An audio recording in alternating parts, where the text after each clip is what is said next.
shit.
moving on to day number 2 of week number 2. Here we are again, ladies and gentlemen. PMCS Grand Finals resumes. And yours truly still on the mic, Pika Lozano, with my partner, who is now more vibrant, more golden, more bronze as ever, Red Queen Gaming. Red, let's hit it. How are you doing? Oh man, what an introduction coming from my partner over here. Yes, yeah, guys, I'm doing so much better tonight. Actually, Ooh. coming from an intense battle yesterday, I am really looking forward and so eager to see just what the teams are going to do for this evening. I mean, we are getting closer and closer to the end of this tournament, and a lot of the teams are really now showing up. When we talk about heavy hitters, of course, it's always easy to say who comes in mind first. Of course, there's A1, there's DRS. You know what, Pika? Karma is just on another level at the moment. I mean, same thing Oh. goes with the guys of Asians. I mean, despite the bad performance yesterday, they still have room to work on in terms of getting their power back. But what are your thoughts? I mean, with what happened, what had transpired yesterday? Okay, first and foremost, I'd like to acknowledge the fact that Raw or Ruthless Aggressive Warriors Mm-hmm. set a crazy record yesterday. So we're gonna get to Mm-hmm. that in just a bit. But I think yesterday's true MVP, most valuable team, is Agon I8. And that is without question, Red. Granted that they scored the first triple winner chicken dinner in one game day. So that alone says volumes. So I for one am super excited who this will be, for today. Not to mention, I do not know yet. Yes, I am serious about this. What map rotation we're gonna have? So yesterday it was a very alternating flow for all our players. We've Mm-hmm. had Erangel Miramar up until the end. It was like that. So I'm really happy to see that kind of diversity as well. But today is a Yes. completely different day. I'm not so sure as well how our Mm-hmm. point system is gonna be. So we're gonna wait for that a little later on, Red Queen. Yeah, we're gonna ask a confirmation coming from the production team if we're going to have a double placement points for today. But as of now, ladies and gents, we are still waiting word from the production team. But yes, I will just have to add something about Agon. They truly deserve the highlight this evening. Mhm. Cause you know what? Um Getting that three winner chicken dinners yesterday, they also racked up a total of 62 points just yesterday. Most probably the highest number of points set in a day by a team, Mhm. and that landed them to sixth place currently. I mean, coming from the 12th place, that is a Mhm. huge thing. Yeah, a big leap, definitely, Red Queen. And which raises the question: what is to happen to the supposed fan favorite, crowd favorite DRS Esports? So, again, it's not the end of the road, but we are inching closer to that. We are on the third to the last day of our Mm-hmm. finals, and that will definitely mean more grind and less time for our players. Now, I would also like to point out again Mm-hmm. that yesterday we've had another spectacular showing from CMF. CMF also gave us the proper end, I think, CMFTZ for day number 5. Mm-hmm. I think that they were very, very calculated, very, very tactical. And Master Smile, of course, we've seen amazing, amazing plays from Master Smile Mm-hmm. himself. And he took so much. He took so much of the team effort onto his shoulders with 66.67 contribution during that MVP time. So I'm very happy to see how that is. And Right. not to mention, yesterday we also had a record, Red. I believe it was game number 1. I'm gonna double check on my info a little bit. That we Mm-hmm. had the least thrown grenades. So that is that is Was it 91? also another record. 92 to be specific. It's match Oh, number 2 rather. 92. Yes. We were in And match yes, it's number going to 2 be and super it's few. going to be an interesting night, yes, for DRS since they have now stepped down from the PMCS throne as the best among the rest. Will this be Mhm. the end game for DRS? I mean, that will, of course, depend on the kind of power they are willing to bring back into the table peak. I mean, nothing has been cemented just yet. They have plenty of chances to work on their flaws. And so, you know what? We just have to wait and see. Mhm. And let's talk about plays as well. For one, have Mm-hmm. been I was really shocked by how, say like Love actually gave us Mm-hmm. a lot of a lot of moments yesterday, and Hitman, of course. These are just some of the names that are on top of my Mm-hmm. head when it comes to being exceptional in the battlefield. There's also like Near Z. You know, Near Z Mm-hmm. always goes the distance. IC as well, he does the same thing. But I am also yet to see Red Queen. I am also yet to see Yes. winner winner chicken dinners from some of the other teams, such as again West Point Mambas, Raging Bulls. These are also very very notable teams that we see a lot and give us quite the moments Mm-hmm. to actually note. But again, only time will tell. Right. If you're gonna take down a trip memory lane, ladies and gents, I mean, Karma Official, a team from Nepal, has finally taken over the top spot with 222 Mm, points. I mean, they have finally ended the reign of the real soldiers as of yesterday. Like we've mentioned just a while mhm, ago. I mean, we've seen these guys work really hard inside the battlefield. I mean, to play at the kind of pace, at this kind of pace, can be detrimental to any team because it always involves high risk. But you know what? It seems like Karma mhm. is now in the zone, determined to win this whole thing. And also, you know what? T2K, Agon, and Ruthless Aggressive Oh, Warriors. mm, I mean, these are the three teams that currently made it to the top eight. I mean, let's start with Raw. They owned match three yesterday. They were able to give 30 mhm, points, 34 points to be exact, in one sitting. And this is, I think, by far the highest number of points in a match. Okay. Phenomenal chain of events mhm, for Raw. And that actually left us with our mouths open. They were mhm. playing at a whole new level. I mean, they've totally transformed themselves into completely different beasts.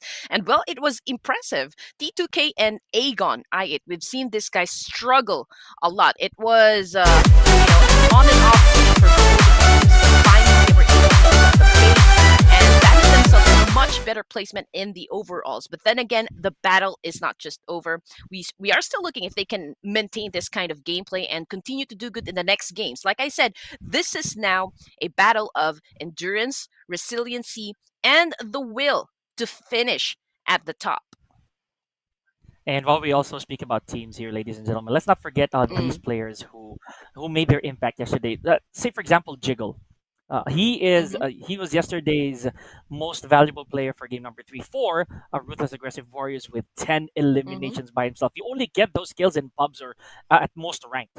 But again, I never doubt the skills of these players at all because they are here for a mm-hmm, reason. There's also again Masters Karma's Spike. These players have mm-hmm, cemented that they're being uh, the go-tos of their team when crunch time comes to shove, comes forward. So I like that. And Agon had their own array of different MVPs every now and then. So UZM from Agon was one of mm-hmm. their MVPs in one of their chicken dinners, and IQ or IQ. He was, I believe, the final MVP for Agon, and that is already an accolade. And I'm pretty sure they slept like babies, Red Queen, for during their downtime. So much love to them. Imagine, out of the three games they Mm-hmm. won, two of the MVPs came from them.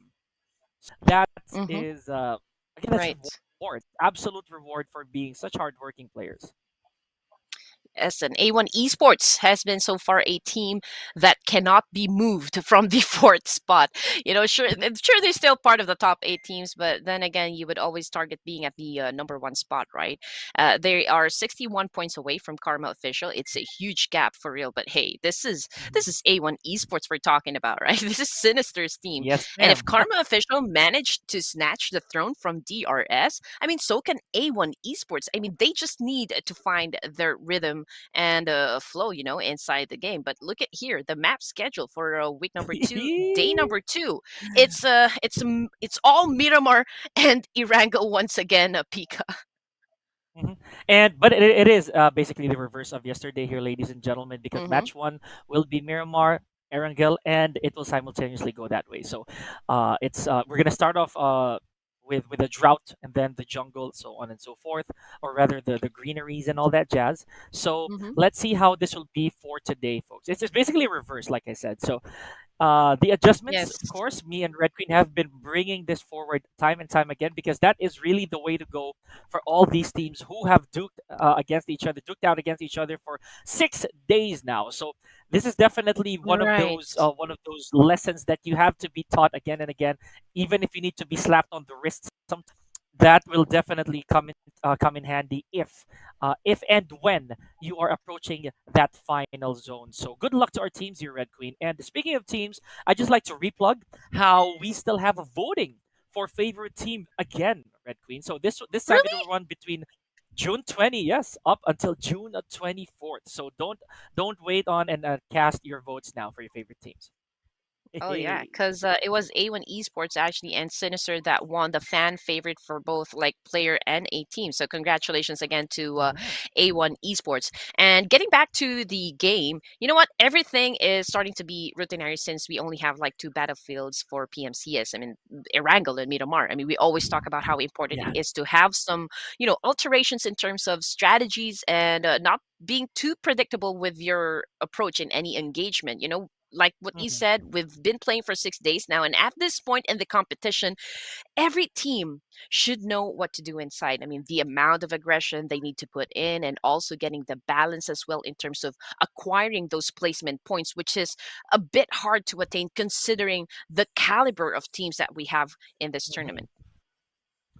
And one more thing, I think that will really be beneficial for these teams here, Red Queen, is the Mm-hmm. fact that you need a sense of accountability. Yes, it is not an in-game discipline, but knowing Mm-hmm. when you actually messed up in a certain situation, that plays a big part, because Yes. some players, as we notice, they, and we don't want to drop names anymore, but we notice how it's very often that they go first from their respective teams as soon as the drop happens. So that is a question that sometimes they have to ask themselves. And again, we don't want to name drop them anymore, but I know for a fact that this might change. This might change in the coming games. And again, it's Mm-hmm. longevity that we're talking about. Survival points or Yes. survival game sense, I think, is the key to success here for the rest of these teams. Now, Mm-hmm. I am super excited how this is going to turn out, Red Queen. So, and later, I want us to do what we planned for our intro. So blink, blink on that one. And you know what? I mean, should the bonus points come into play for this Mhm. evening, there will. I mean, there's going to be a shift of dynamics in terms of gameplay. I mean, absolutely sure about that. Teams, of course, would want to reach the latter stages of the match to make sure that they will have a fighting chance to dive and catch that winner chicken dinner. I mean, that's equivalent to what, 20 points, and that alone can be your saving grace in the tournament. I mean, we've seen how it worked Yes. wonders for the teams that were kind of struggling, but getting double placement points. And it had set a different tone for them and a kind of, boosted them up. And then I'm going to keep on mentioning the guys of Asian because it really helped them, Mhm. rocket themselves into the upper half section of the overalls. And for the guys of Asians, I mean, they didn't really have like a good set of games yesterday. They just managed to put up Mhm. 7 points, for day number 5. I mean, the good thing though is they are still at the third spot. They were still because of the bonus points that came into play, like I said, but their gameplay is kind of, Yeah. slowing down a bit, and they need to resolve it Mhm. fast. It's intriguing to see how they're going to translate that same power to tonight's game. Right, right. Speaking of teams that actually also benefited from the double points, Karma's one of them. I Mm-hmm. recall clearly. Also, Stalwart Esports. That gave them enough torque so that they could actually stay on top, or at least in the upper half of our leaderboards, because it's really getting crucial here, right? It's becoming a little too Mm-hmm. congested and perilous for these teams. Again, those should that be the case here, then those teams who reach the end, who will manage to topple over the rest of the competition, you are in Yes, for a sir. treat, definitely. So here we go. It will be Miramar first here, ladies and gents. Now, Red, look at this. This is another unusual Mm-hmm. flight path, if I may. We're starting off at the southwest corner here, and we know how this usually is the time when I'd say those teams like IHC would already be out, but it looks like Yes. they went a bit middle here, and it is MSX who chose to land at Primorsk, or rather, this is Erangel apparently. Look at this. Yes, This is sir. Erangel. I was about to say that. It's Yeah. okay. All right. It's good that you caught up with that one. But yes, Mhm. I cannot deny. I always love to see chaos being sprinkled on top of every matches. I mean, it is the absolute life of the party, right? It's also kind of Mhm. tough to see two teams that need to step up, find each other in the battlefield because both teams are trying to catch up and they just don't really have a choice but to eliminate each other. I mean, this is battle Mhm. royale gaming after all, and survival is the name of the game. And now that we've seen our first circle so far, it had favored the northwest side of Oh Erangel, my but gosh. pretty much most of the teams actually chose to drop a little bit on the western side, right? So, but we Mhm. can definitely see a lot of the callers already inside the circle, ready to battle it out, like Yangon Galacticos again with IHC. Oh. It has been, like countless of times this guy's already faced each other in this specific area. So let's see if there will be like another story told between IHC and Yangon Galacticos. So far, the teams are still busy trying to get all of the information that they need to go up against their opposition. But Super Andrew tried to fire that one up with the Car 98, if I'm not mistaken. But I think it's it's a a motion Nagan. pretty Yeah. Oh yeah, that's a Mosin. Yeah, definitely. But Yeah. it's kind of shooting for the stars. It's hard to even get one guy without any scope at all, and we're talking about like a bolt rifle action. So it Mhm. takes a while before you can actually reload and take another shot. Here we go. But I can't say the same for Romeo Boy right now, as he is finally donning an M416. I was still not confident. Look at this, a bit of trigger discipline. No action just yet. He's eyeing for Joel there, Mm-hmm. and IHC, as you mentioned, Red Queen. I think they've been in this encounter so many times that they know for a fact that someone is already out there. They may not know who it is, but Yes, sir. that instinct, that gut tells them who that might be. Now, speaking of casualties, cute Loki first to go from Yangon Galacticus. This is what we were talking about a while ago, Red Queen, before we started this match. There will be people, there will be players who may or may not go very, very early. Common names, if I will. So again, I don't want to have to be a nag or to say that out loud a little too consistently, but you gotta be careful because as early as now you're already at a deficit, not even halfway through the entire map. So Marinat Boy, we're looking at him, and fairly good amount of loot here already, Red Queen. So what do you think? What do you think, Red, will be your course of action? Just to put you a bit of a hot seat here. Like, if you were to Okay. be here where they are, would you choose supplies or would you choose positioning? Well, I would definitely go for supplies. You know what? It's kind of hard to tell considering the fact that these guys already know they're dropping positions. I mean, they are making conscious Mhm. decisions where to drop exactly or how they can get to the guns first, right? I mean, I Mhm. think it should be they should have like very good communication. Who would go for positioning? Who would get to the guns first? Because it's very easy Yes. to tell. You know what?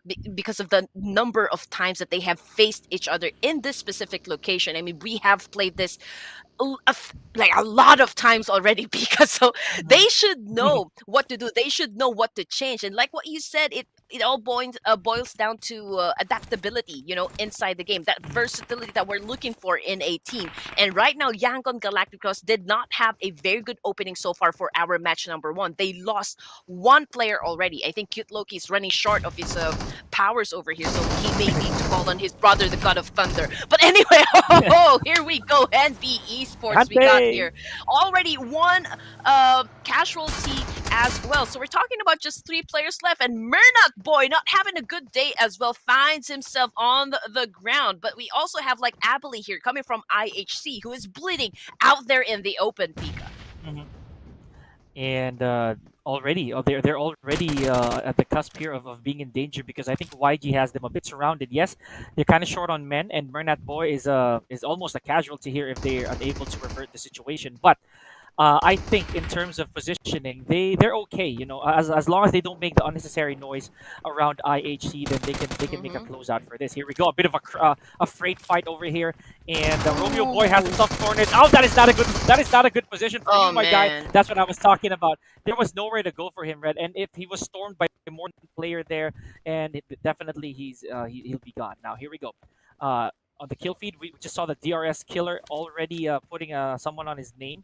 Now, this is an unusual approach here, Red Queen, because we know that DRS played quite immensely passively for the past few days, and I think Yes, sir. they're no longer after just the golden snitch, if I may. They also want to go for those swings every now and then, and want to bring back their name on the upper part of the Mm-hmm. scoreboard. Oh, goodness me. I mean, Yank and Galactica's really not looking good at the moment. IHC definitely have the best advantage so far. They still have a complete set of players. Yank and Galactica's now is in big trouble. We only have like one player left, Pika, and I think Oh my they are trying gosh. to find this lone wolf, Super Andrew, not moving any muscle at all. He is definitely Mhm. holding his breath and just hoping that he won't get spotted. And so far, the kill feed has been silent. Okay, I don't think they have the information just yet, but there you go, Jal, putting a bullet down to Super Andrew right there and getting that elimination point. So this time, IHC won that battle against Yangon Galacticos. Now we'll just have to wait and see on to the next Erangel match if the same thing is gonna happen, for both of these teams. And granted, of course, that they get the same proper actions, because they might be at a huge deficit, no weapons, no utilities whatsoever. Let's see if that encounter can be replicated here. But speaking of Yes, a sir. different encounter, Stalwart Esports is a team that we haven't really spoken much about, Red, because of how yesterday turned out. For Mm-hmm. some of our teams that we did not expect to make it that far and that powerfully. So Yes. action, and finally with good distinction against tops. Now we no longer have to call them one and or two.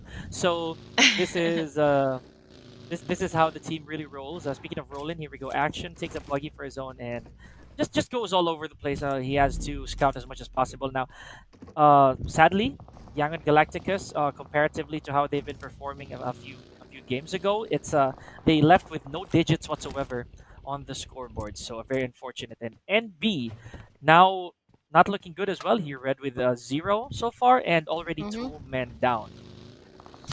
Okay, yes. STE has moved down 2 levels from the overalls, Pika. They only stacked up 11 points after 4 matches yesterday, and there were some bad calls, for sure, but there are also a couple Yeah. of times that the zones weren't really showing them some love. And so, with a brand new set of Mhm. games tonight, let's see if they can change their luck a bit and win some chicken dinners. But so far, this is the right call because you don't want to overextend in the blue zone. Of course, you are going to suffocate. So I think they are Yeah. now prioritized to get inside of the circle. As you can see on the map Yes. overview, we're here STE coming from Novo Repnoi. Okay, but I think crossing from the side of the military base and going back to the main island, there might be a chance, that they will have a collision course with DRS because they are just like Mhm. loitering around Milta in Iranko. So it's I think it's pretty close that they would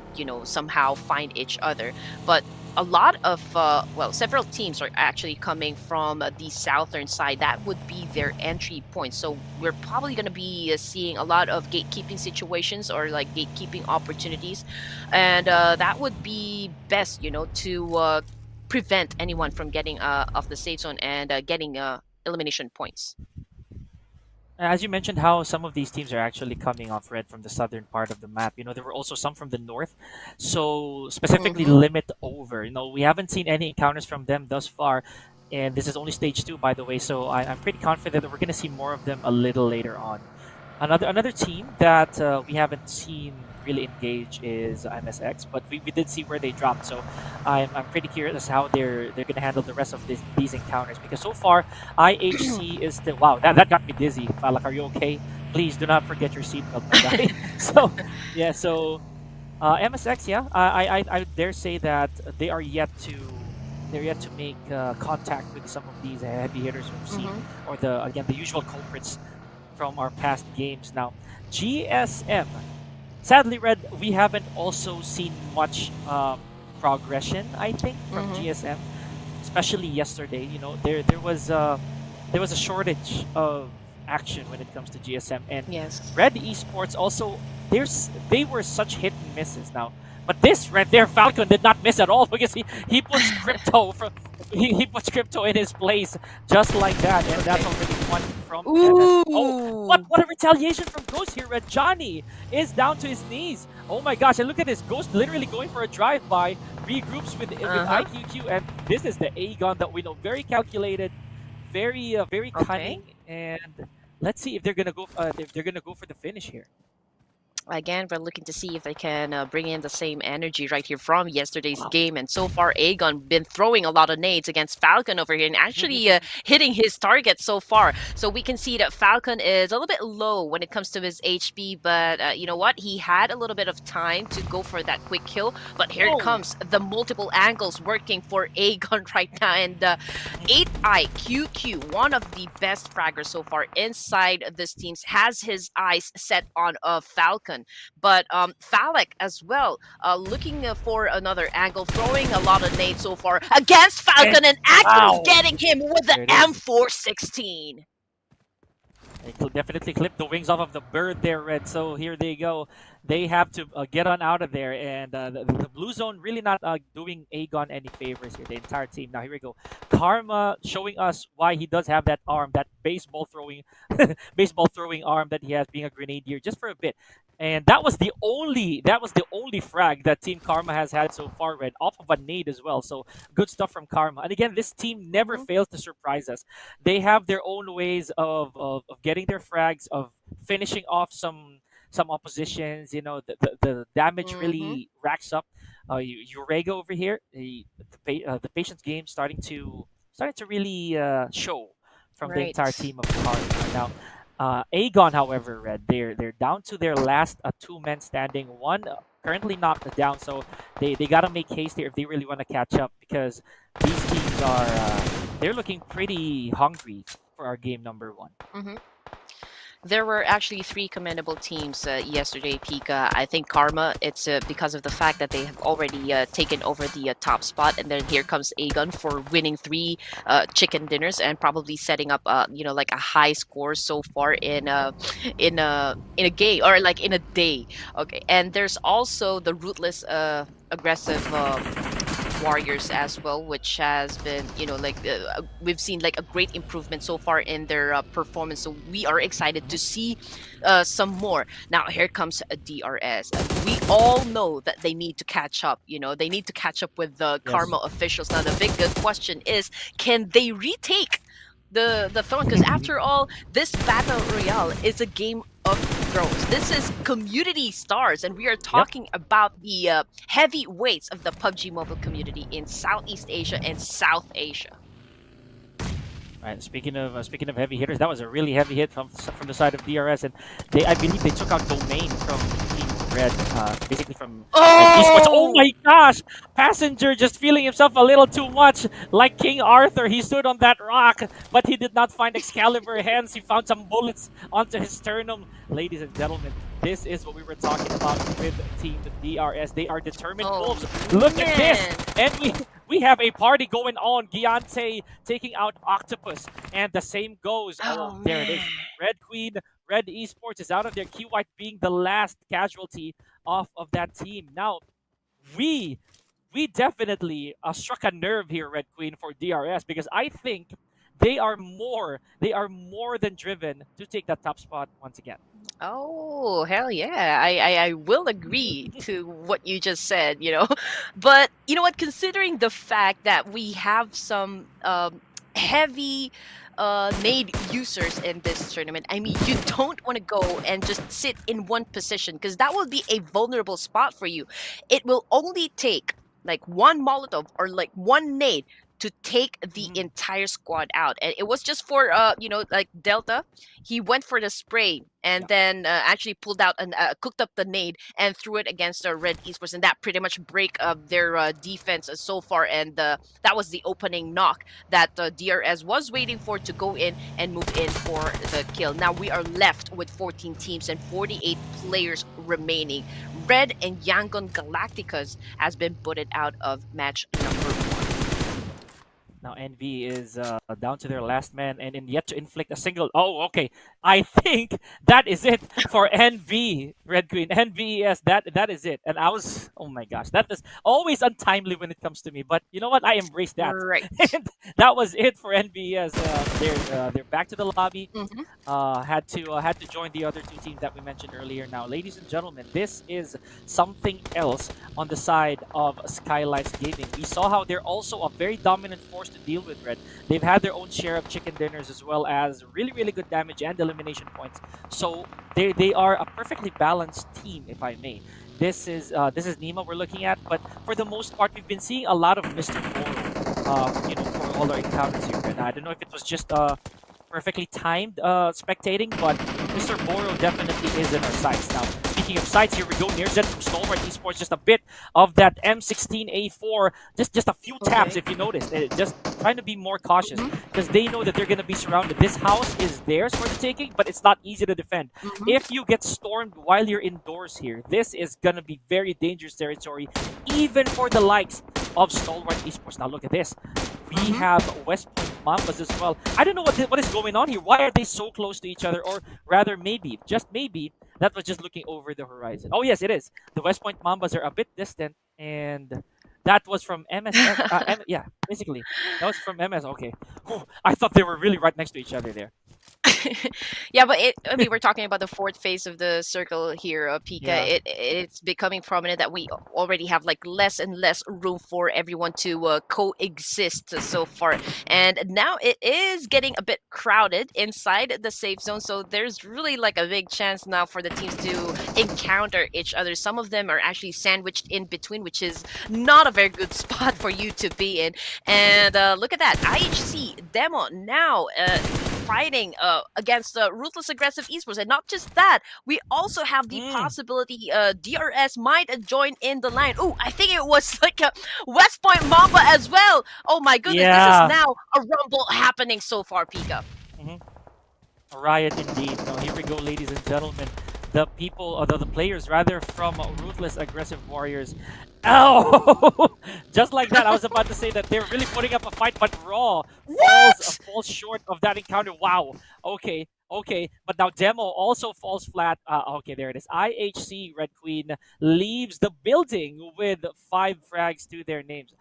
Very close is West Point Mamba here, Red Queen, with 2 frags, 1 man down, and just 1 left healthily. Now, you said it so yourself. This circle is not gonna be one for the faint of heart very soon because these players are bound to come across each other. Specifically, Agon, who's still strong. The same goes for High Mhm. Voltage, but Wally now needs a bit of reviving, and with 12 teams remaining, this is gonna be an all-you-can-eat buffet here, Red Queen. So whoever's still left standing, they can go for seconds. Now, speaking of, here we go.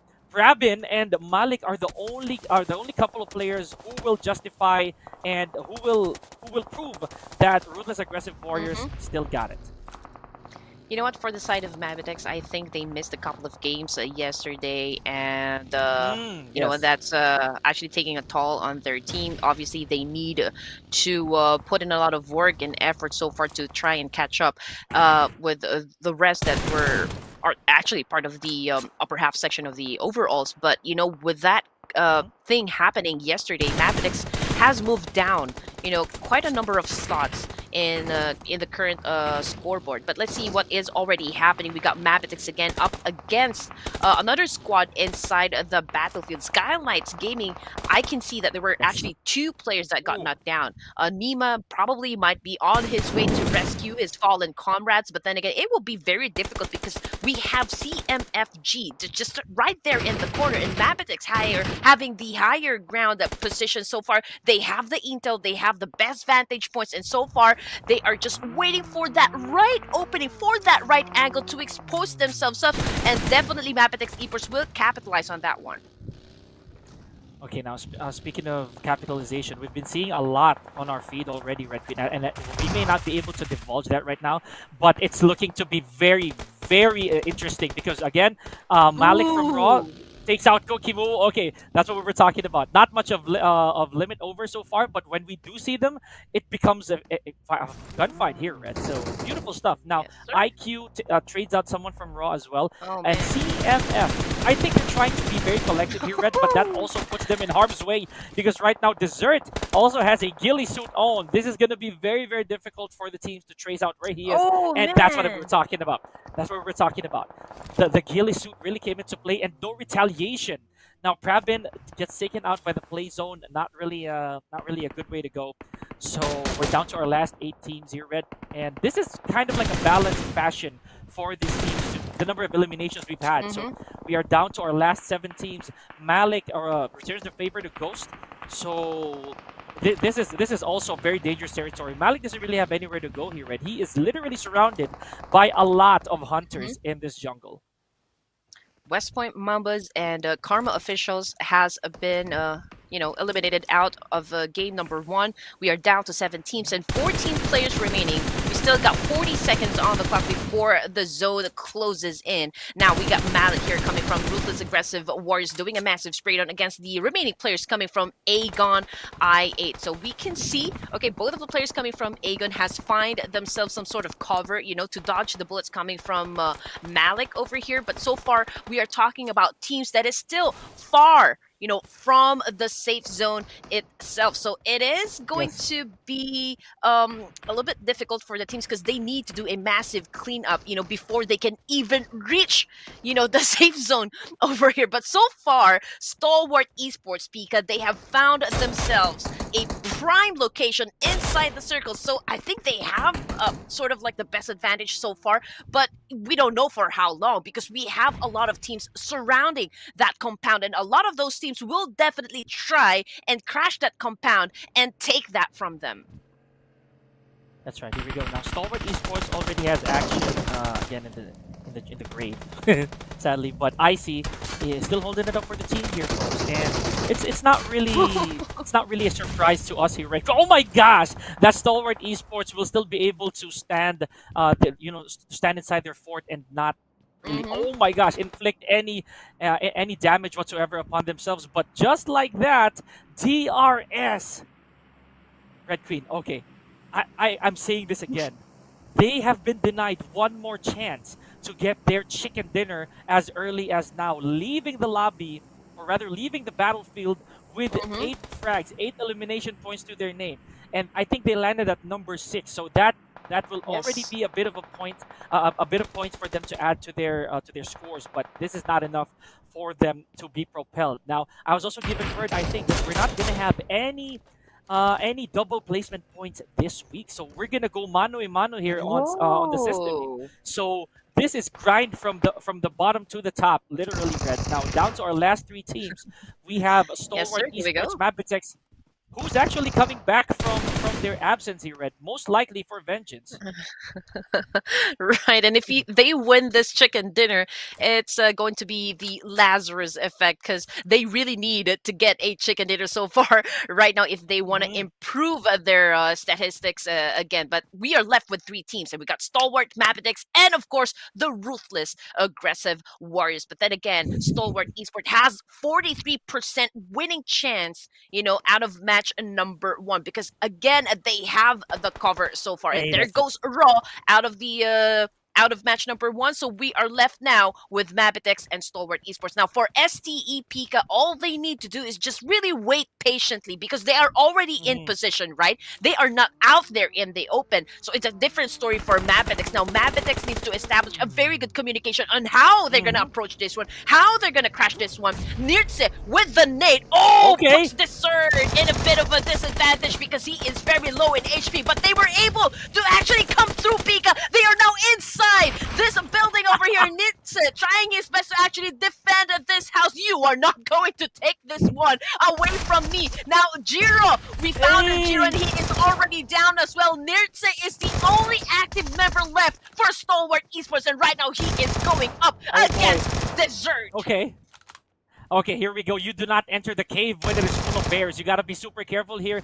Now, oh my gosh, and just like that, we said so ourselves, Red. Stalwart Esports more than capable of holding the fort for their very first winner chicken dinner for day number 2 of week 2. Congratulations. And this is why, ladies and gentlemen, a lot of people are putting their energy balls forward for Stalwart Esports. The experience, the tactical mentality of this team right here Mm-hmm. proves very effective in the battle royale setting. So again, Red, this Mm-hmm. is where we are proven right and wrong at the same time by Stalwart Esports. Look at how much tops has garnered for this match alone. You know what? The fragging power of Stalwart Esports is unbelievable. We still got Icy over Mhm. here, was able to put up 2 elimination points so far with 356 damage, and also Tops, with 4 elimination points. I mean, these are like the two uh best fraggers, in for STE. And so far they know what they are lacking as of the moment. They know what they need to do in order for them to climb up those ranks again, to put the faith back in their team. I mean, this is like we are in day 6, right? We still got 2 more days, before this whole tournament ends. There's still plenty of chances to improve their overall stats. And I think they are now starting to be the one of the best, or like a force to be reckoned with inside this competition. Now, most valuable player goes to Dessert, coming from MABATEX. I mean, there's no question about that. He was able to put up a total of 5 elimination points so far, with a very high contribution inside the game, 71.43% Pika. That's actually Mhm. 72% with 674 damage. I mean, these stats. I mean, numbers are not. I mean, they're not lying. I mean, we have the stats for a reason, and right now it is describing that Mabitex Dessert is the real MVP of match number 7. That raises the question for Mabitex, what y'all gonna do with your dessert? So this man right here definitely giving you guys a lot of basically a lot of that prowess that you can carry on in the next game. Now Tops, on the other hand, from our winning team right here, it just shows us why survival is key. But again, Yo. it's really more on the damage dealt that made him more advantageous in this head-to-head. So it means we also have to give a lot of credit to Dessert, and that this is the reason why he is MVP red. But we are very interested on how the rest of these games will pan out because again, it's so early.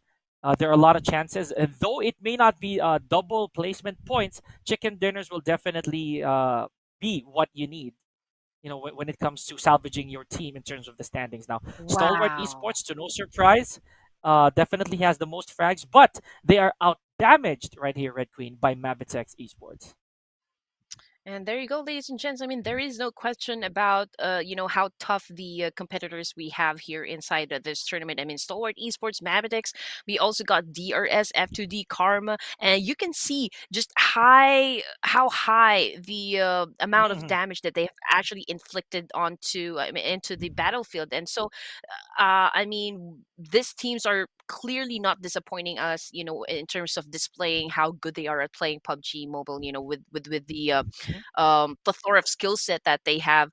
It continues to amaze us so far. And of course, we are waiting to see if Yangon Galacticos, and so far for the rest of the teams that found themselves like here at the bottom, so like RGS, Limit Over, as well as Gremlin Esports. You know what? Talking about Gremlin Esports, Pika, they were part of the top 8 during day number 5, or like, oh, okay, sorry, Right. day number 4, but Mhm. they got moved down as well. So we are waiting to see if they can actually pick up the pace once again and maybe set another high score, in order for them to kind of improve their overall stats in this competition. But so far, again, we can see, from our for STE and up to our top 8, which is IHC, everyone still did a pretty good job so far.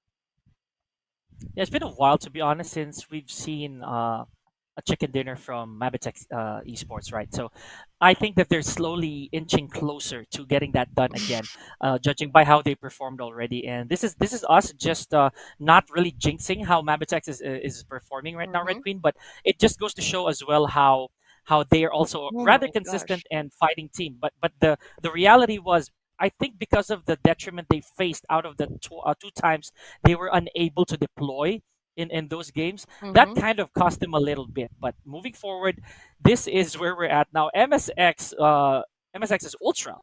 Look at this. Mm-hmm. He has a record again for that dead shot of again of an elimination with 365. But of course, to no surprise, Red Queen, we're seeing a lot of these pin pullers with 226 throwables used just for one game here. So I can only imagine what we're gonna see moving forward.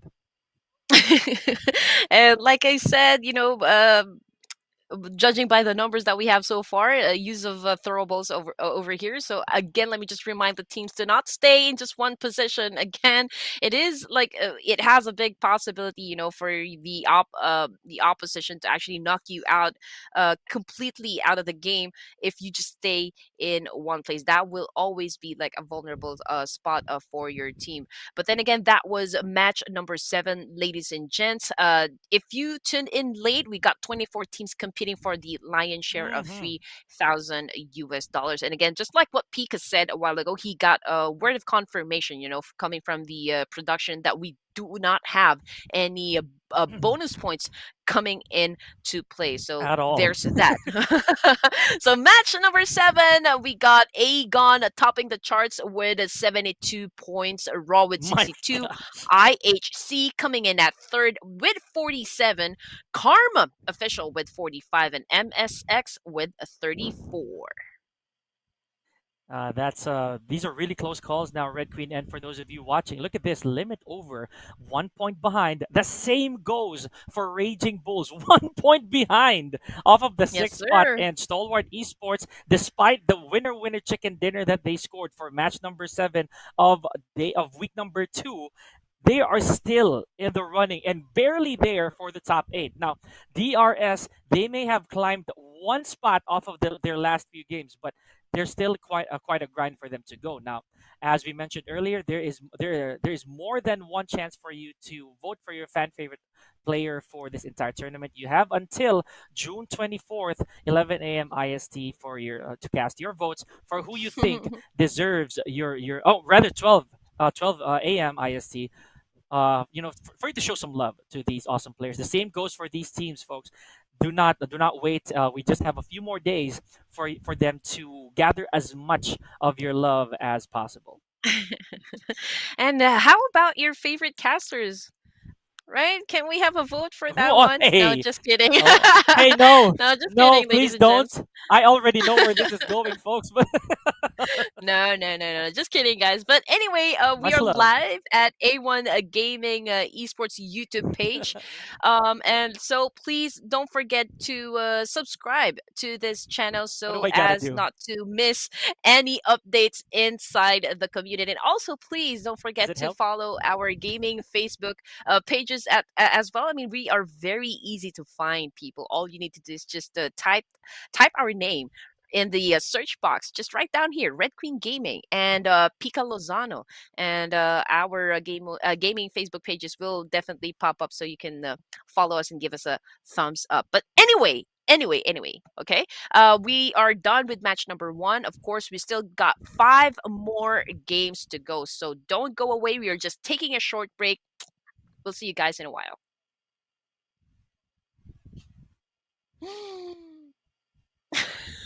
For a minute now, your lies I can't forget about. High for a minute now. Oh my, we've been fucking all night, yeah. Alright, I've been feeling alright. This time you won't get to my heart, yeah. This time I'm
Okay. So, ladies and gents, what is up? Welcome to day number 6 of the PUBG Mobile Community Stars by Esports County.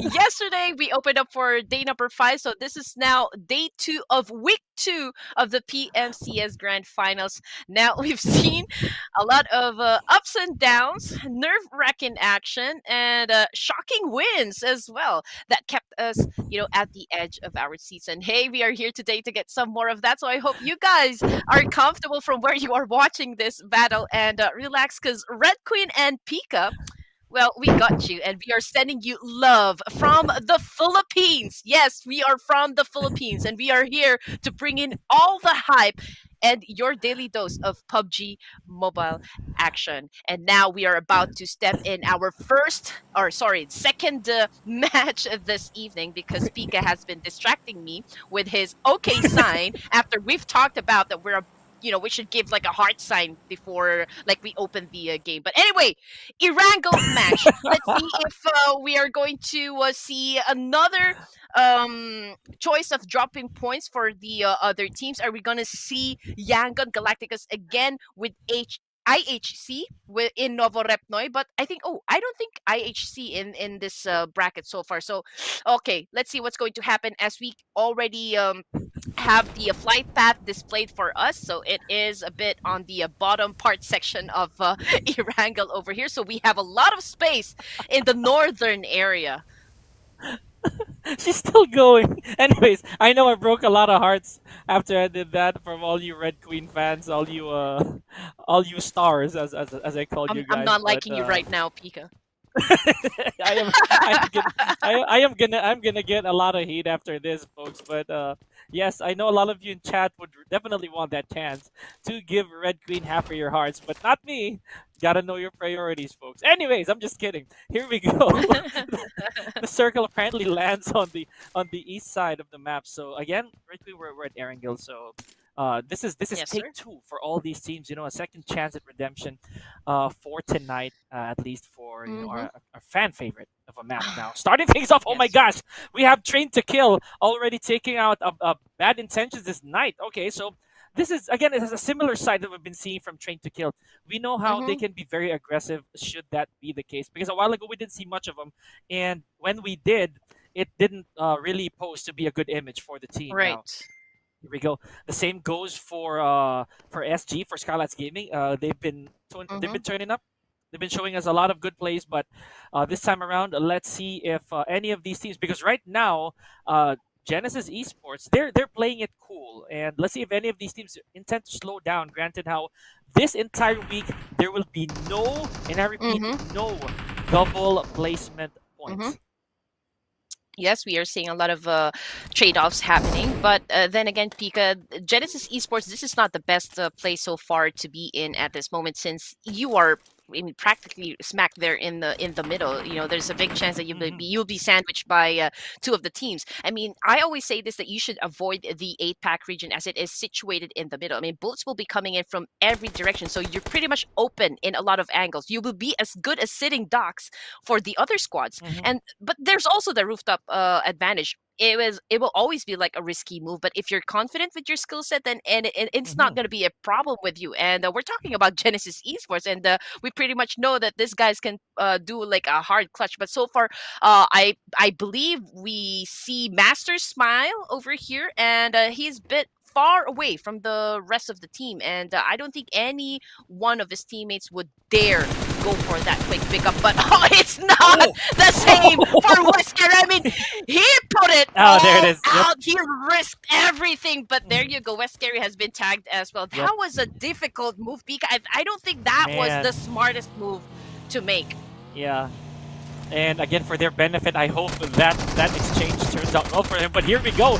T2K, as we mentioned earlier, Red Queen. Oh my gosh! It is Oh! Suyog, who just literally bolted out of his car and came in guns blazing. But SG, Skylightz Gaming, they're not having it sitting down. And Nima takes out Suyog with an S686. Here we go. Beautiful stuff. And Train to Kill returns the favor with another S2K. S12K rather, and there it is, just like that. Skylightz Gaming put a Train to Kill in their place, Red Queen. So Wow. Okay. That kind of answers my question. Look at how early it's been, and we already lost the entire squad of Train to Kill, and now Raging Bulls not far behind. They're now 3 men down, and it's worth noting. Speaking of 3 men, a high Mm-hmm. voltage. Apparently, Red Queen only has 3 players who deployed throughout this game, so that's already a downside for this team. And you said it yourself. Okay, here we go. Genesis Esports, as Red Queen mentioned earlier, that was not the wisest of choices for Gary, as he literally jaywalked all across the map and he prize ever so Oh dearly. man. Yeah. And on the side of T2K, this is actually their first game. So, man, I mean, that wasn't a very good start for the team, especially now that we know that they are really trying to catch up, with a good number of points so far in this competition. And getting back to Pachinki, okay, for Red Esports, it's pretty much the same. We already have like 2 casualties, Passenger and Domain, both out of the game, and they're still going at it so far, challenging the players coming from Genesis Esports. Octopus, again, still trying to get those intel. Of course, information is always and will be power, for any of the teams inside this tournament. And so far, Octopus being careful. He doesn't want to be reckless. They already know that they Mm, are at a disadvantage, considering that there are only 2 players left for Red Esports. And we got HVDC over here, and I think they are still, like a full squad so far in Pochinki, so they have the number advantage against this 2 squads, to be mm, honest. And this is if we're gonna look at it, it is some sort of like a Mexican standoff, because we have 3 teams inside Pachinki, and all mm. of them is all of them are fighting for the right to take control of this prominent city in Irango. I'm pretty sure that a lot of the fans of A1 are already making noise in the chat at this point. They know for a fact that A1 is they're more than capable of handling even this hottest of drops, Red Queen. So, but of course, Red Esports. I'm pretty sure that there's multiple jiggle peaks right here from Kiwite and pre-firing as well. It's either he's testing his barrels or just literally spraying all over the place just so he could get maybe a lucky graze off of the situation. But this house definitely belongs to Red Esports, but the real estate not so much. And West Point Mamba so far we haven't seen much of their action. Hopefully we do get a glimpse of them before this first stage actually closes out. Now, if I'm gonna say so, the way that high voltage is distributed in this map, as you can look at the mini map on your upper right as well, Mm. they're really posting up these compounds individually. So what that Ooh. means is they're ready to scout for information, but that is also a huge downside should any which one of them get raided by a full squad. So that's gonna be a problem. Now I think I've been heard by Prod, so here we go. We're looking at the West Point Mambas still playing steady. I think they're gonna go quite slow here for the time being. Red Queen, granted that Mm-hmm. they don't really have that many Right. resources. So let's see. Remember, And remember that day. Remember that time that West Point Mambas actually showed us spectacular gameplay. So yeah, I'm looking forward to seeing that again. I want to see like a deja vu of that kind of gameplay coming from Yeah, West yeah, Point yeah, yeah. Mambas. And if you've seen the kill play just a while ago, it was a very good rotation coming from Genesis Esports. They have taken advantage of Hmm. this church at the top of the hill, and so far, I think it was Zai who managed to take down one player coming from. Yeah. HVDC. So this is now like Mhm. a 2v2 V2 situation, if I'm not mistaken. So this is now like an even fight, coming from all of the teams right here. But so far, the best vantage point goes to Genesis Esports. But I am looking at Master Hmm. Ichi over here, and I think he opted to not engage so far, backing away from this situation. Now, what he needs to find is a vehicle so far, right now, to probably fetch his teammate and go to another location, because you need to make a conscious decision of what would be best, for your team. And right now, since you already Mm. left with just 2 players, I think it's best to know when to take a fight and when to back out. That's right. You know, numbers very much come into play when it comes to Battle Royale Red Queen. For those of you who are unaware, it doesn't always mean that squads are going to be complete all the time here, ladies and gentlemen, because some of them may have their own issues to deal with, to be honest. But I can definitely say that we've seen the inferior numbers also come out on top every now and then, should they make the proper Mm-hmm. plays. But right now, the Low Kings, I think Emas is in quite a bit of danger, and I'm not so sure why, or if anybody, I can't really see my feed right now, if someone is actually making the conscious effort to try and pick up Emas. But they are definitely surrounded here. Oh, there it is. There it is. Oh. We have T24 OP from 7th Element taking out one piece left of Emas, and that definitely eliminates him from the equation. Now, the rest of CMFG and A1 are duking it out. Oh my gosh, Red Queen. Is anybody going to third party in this fight? Because it's looking really rowdy up in here. Speaking of rowdy, there it is. I was literally Yes. talking about being rowdy, and CMF's rowdy already out there, and the What? entire team goes with him as well. My gosh. Okay. That was a quick disposal of A1 right there, Red Queen. Very sad, honestly. Yeah, it's like a cameo appearance, for match number 2 this evening. Oh But man. yes, you know what? For Seven Elements and WPM, and both of these teams need to catch up, right? They need to make some improvements in this tournament, and now they found themselves at each other's path. So it's gonna be difficult since they will have to eliminate one another. So if they can hear me, I think it's best to say if they can maybe avoid each other for the meantime. But who knows? But Seven Element and WPM, none of these teams will definitely back out in any given situation because, well, they always have to the need to prove themselves to be the best so far in this competition. I mean, they are letting the guns talk inside the battlefield, and so far we got Mhm. Seventh Element over here with one kill under their belt, and right now they have their eyes set on the West Point Mambas. If I'm not mistaken, Pika, we have like 3 players left on the side of Yeah. WPM. Now we are not seeing some hard push yet happening from the side of Seventh Element, considering the fact that they are, looking at just 3 players from that building alone. So I think they're looking for that Yeah. opening knock before they can even build that confidence to actually crash that place. Mhm. But I'd say that this is not the plan, I suppose, for Agon here, right? Because they've been very mobile. You know, they've been all over the place. And one buggy every now and then. We've been seeing some rotation, some looting, and I think they're going in for a bit more of a calculated play because it's already stage 2, and again the clock looks like it's rather the scoreboard is still stuck on 0 for this team. So we're not seeing any unnecessary pushes from Agon. They know that the competition is still pretty wild right now. We've only had 3 eliminations, and the big boys of these groups are still at Mm. large. Here we go, Goku Bot taking out Michi. It looks like they went for the push here, Red. So this is vengeance in a way for the West Point Mambas as they brought the T24 OP to his knees, and they have raided the compound entirely. Now Goku Bot, however, is still standing strong. Mhm. Tokusaurus got naded by Federales over here, and it looks like the Mambas are gonna try to add another element into their belt, and there it is. Ooh. Michi got taken out by Gokubot. What a throw, but that's another favor returned by Federales, taking out finally T24 OP. Now I think we're looking at Oh, this is a man. 2-on-2 so far, Red Queen, but there's still one. There is still one downed member, namely Tokusaurus here on the side of 7th Element. This is too much of a scruffle here, and Oh! oh, and Divine puts Federales out of his Oh, misery. man. But Okay. Migs, really tying up the numbers, Red Queen. Oh my gosh, this is too fast.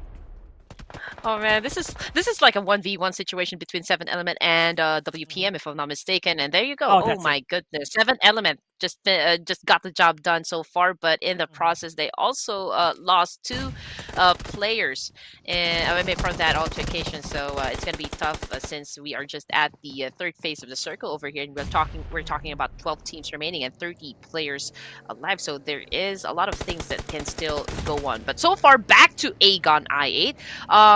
They are throwing some nades against the players of the guys of Asian, and I think there is another team that is also like within the the same area, but a lot of Yes. nades are being traded right now in between these teams. And oh, what an What happened? accurate nade coming from the God of Mischief, cute Loki over here as well, coming from Yangon Okay. Galacticus. Oh my goodness, Pika, that was a fast play. That definitely okay. And Edward falls victim to that. Now here we go, taking a bit of vengeance from Asgard himself. Cute Loki now on a dominating streak. I like what I'm seeing. Definitely, this is beautiful stuff here from the guys of Asian as well. So that's really eye candy here, Red Queen. As What? violent as it can get. Here we go. Cute Loki, he's still doing it. He is still on this streak, and now Marcus takes out Romeo Boy and Cute Loki as well from Yangon Galacticus. Okay, Red Queen, this is not the jinx that we want here for YG at all. Okay, Wow. so all right. They're being punched back here, Red Queen. This is quite a fest that we're seeing right now here from all these players. Now Gokubot, Tokusaurus needs to survive this a little bit longer here, Red Queen. It was a very bad case of back and forth between Seventh Element and West Point Mamas, but in the end they got detoxed and Seventh Element is on top. So let's see how this is gonna be. And I didn't really know what went inside the head of Romeo Boy when he climbed up those. I mean that broken wall over there. I Mhm. mean, it was Yeah. kind of hard considering the fact that he's just like inches away from his opponent over there, and it would take some time for him. It would take some time, for him to climb up that wall right there. So it Mhm. wasn't really the wisest decision, coming Mhm. from him. But anyway, we still got 10 teams and 24 players, but we are already in a stage number 4, and right now we got Karma officials on your screen, ladies and gents, and they have like two teams left and right, and over here at the back as well we got Skylightz Gaming. We got, if I'm not mistaken, was that Yangon Galacticus? Yes. And over to the Mhm. left side, I can't remember the name or like which team was that, but pretty much Karma official is right there in the middle, getting Yeah. everything that they need so far in terms of knowledge, in terms of information, and so far um they're not doing anything just yet. Probably, still gauging and assessing the situation on like if they're gonna engage in a battle, or like maybe keep it quiet for a while. Yeah, stage 4 is it's kind of like a golden time for these players to farm, to regroup, to recuperate. Because come stage 5, it's any man's game. They whoever has the most resources, the better positioning, the better amount of manpower, they will definitely be very very advantageous. Not to say they're gonna win the whole thing, but it'll prove to be really useful in the longer run. Now, speaking of in the long run, Karma's patience has been paying off here, Red, with only one elimination thus far. I think we're gonna add one very very soon. Mm-hmm. But they also have their hands full with Yangon Galacticus. YG Yo. here, Red Queen, is complete and has the highest frags with an entire team still intact compared to Skylightz Gaming, who had to sacrifice so much Yes, sir. just to be where they are now. Now with the Red Esports is White and Octopus. These two players were actually not or rather this team were not really on a very good spot before this, Red Queen. So they have to make a bit of haste, and at the same time they have to be patient, because one Mm-hmm. elimination but two casualties is not a good ratio. So this is something that I believe Red Esports needs to recalculate. Mm-hmm.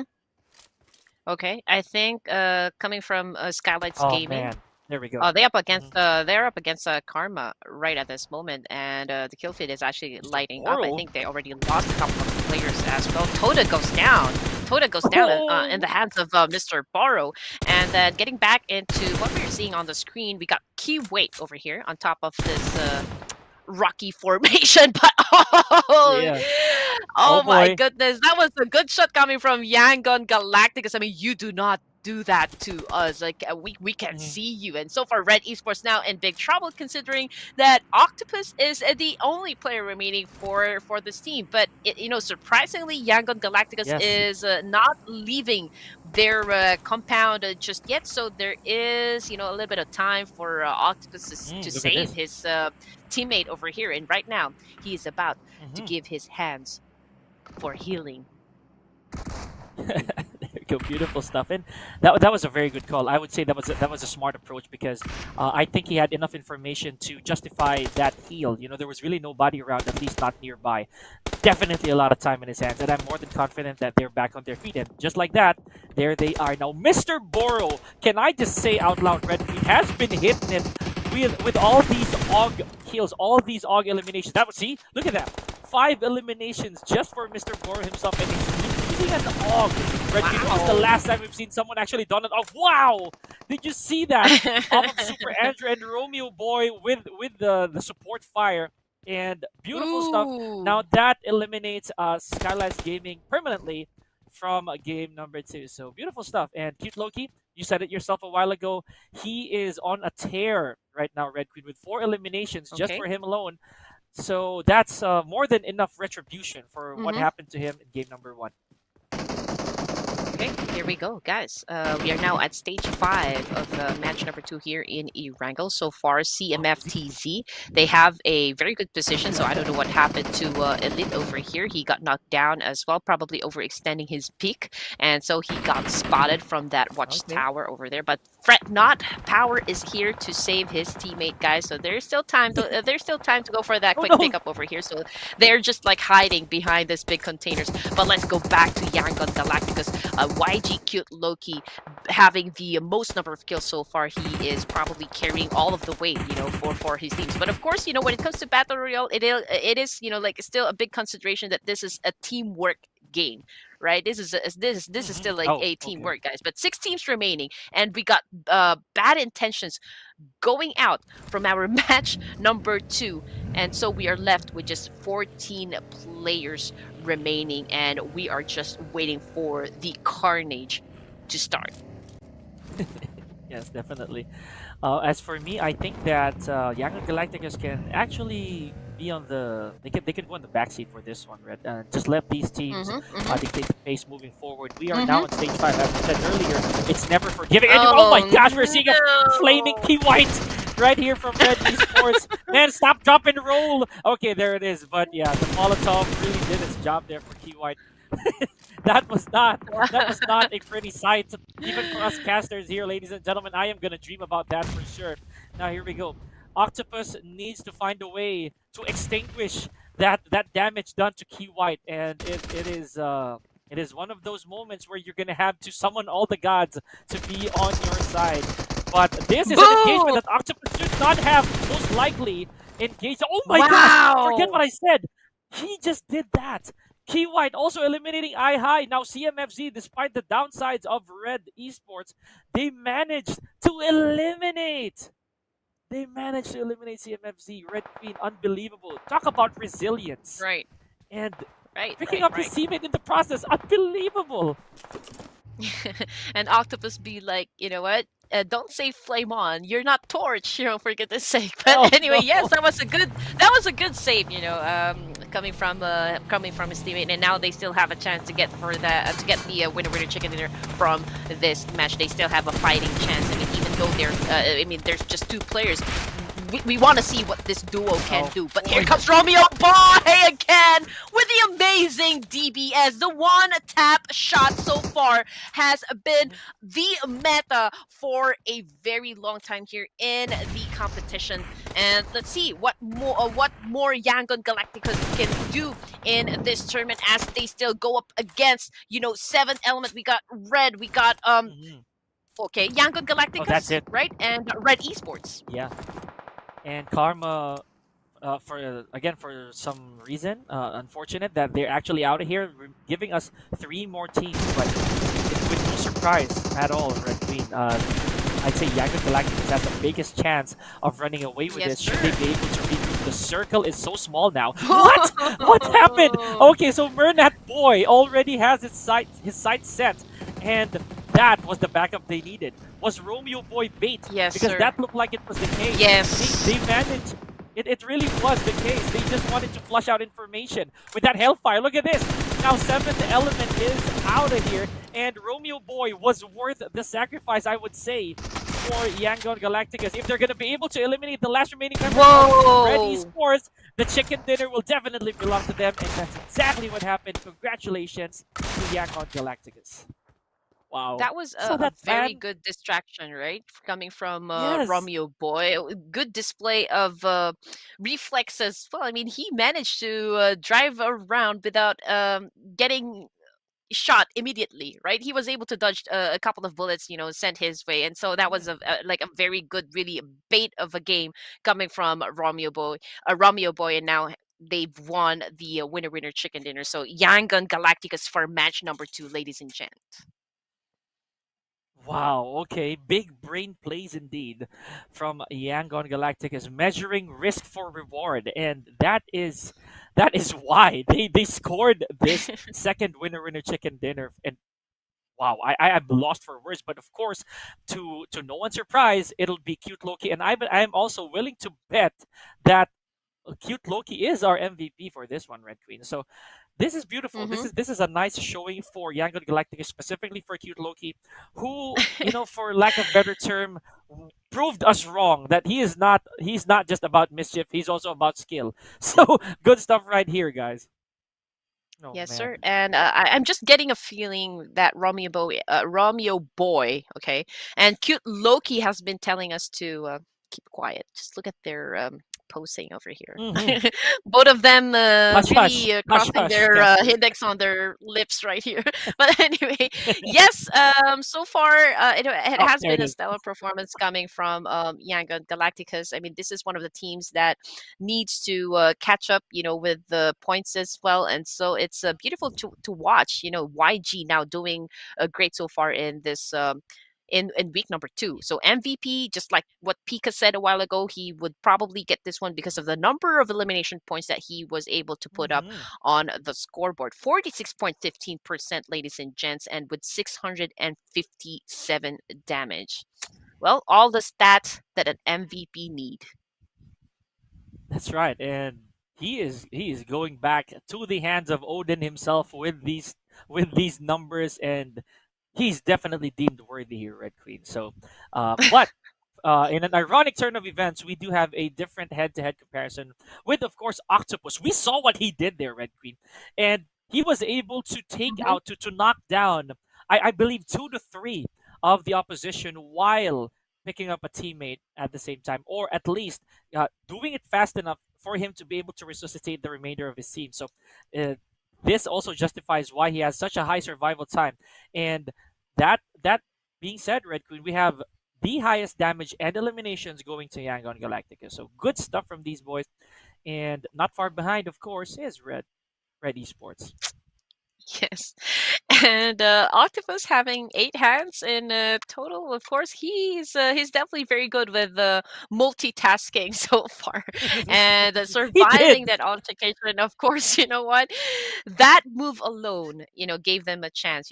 Like a fighting chance to even get to the final few zones for our Hmm. match number 8. Hmm. But there you go, 23 points just for Yangon Galacticas over here. Coming in at second, we got Red with 12 points. And Gaming amazingly did a good job so far for match number 8, setting up a total of 10 points. 7 Elements with 9, Karma with 7, HVDC, again, one of the teams that's a little bit struggling at the moment with 5 points, and T2K coming in at 4. So it's a little bit low, Pika, but we still got a lot of games to come. So I think they still have a chance to check what is not working in their gameplay, what is not working for their strategy so far.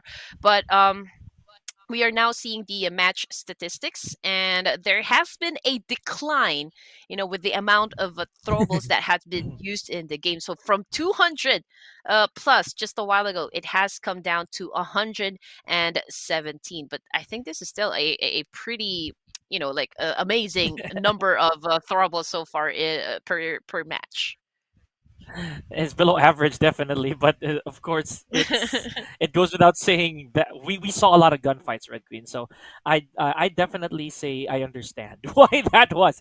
Now, as of this game so far, this is match number this is match number two for again so far for us here. Day number two as well for week two. So a lot of shaking up can still happen, but I cannot actually say the same for DRS. We did not. Of course, they sat this one out. They'll resume on the next game, so it's still more chances for them to make up for what they lost. Now, still untouched, however, Red Queen is Agon with 73 points, a big chunk away from Ruthless Aggressive Warriors with 62, 10 points away from Karma with 52. IHC has 47, and the rest is in succession. You know, with Yangon Galacticus with 46, 37 for SG, MSX with 34, and Limit Over with 33.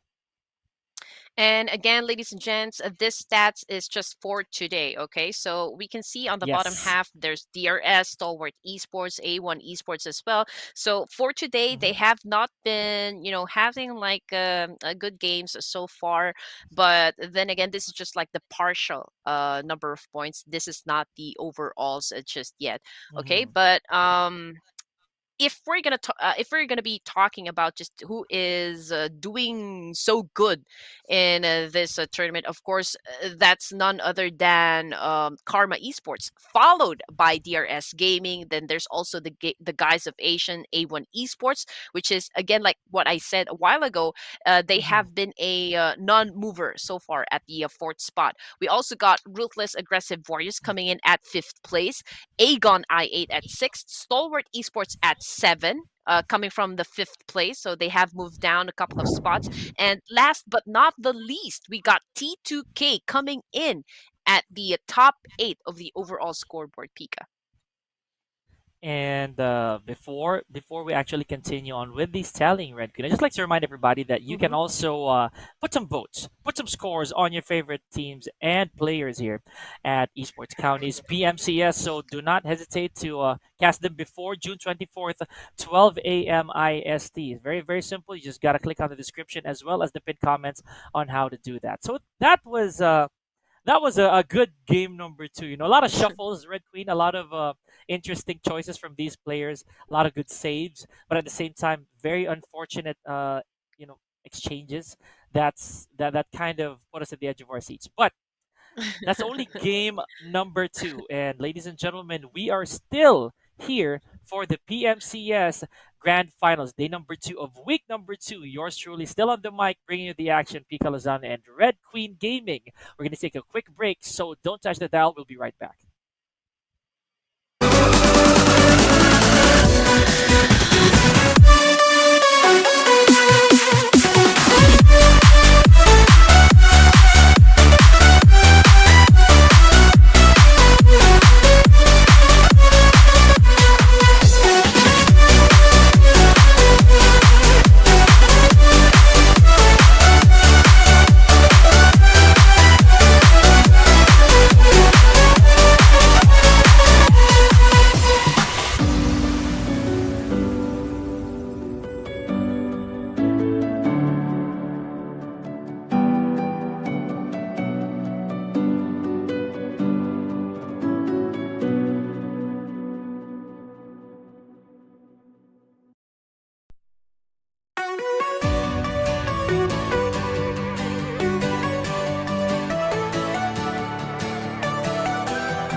She gonna do it? She gonna do it? She gonna do it? Oh!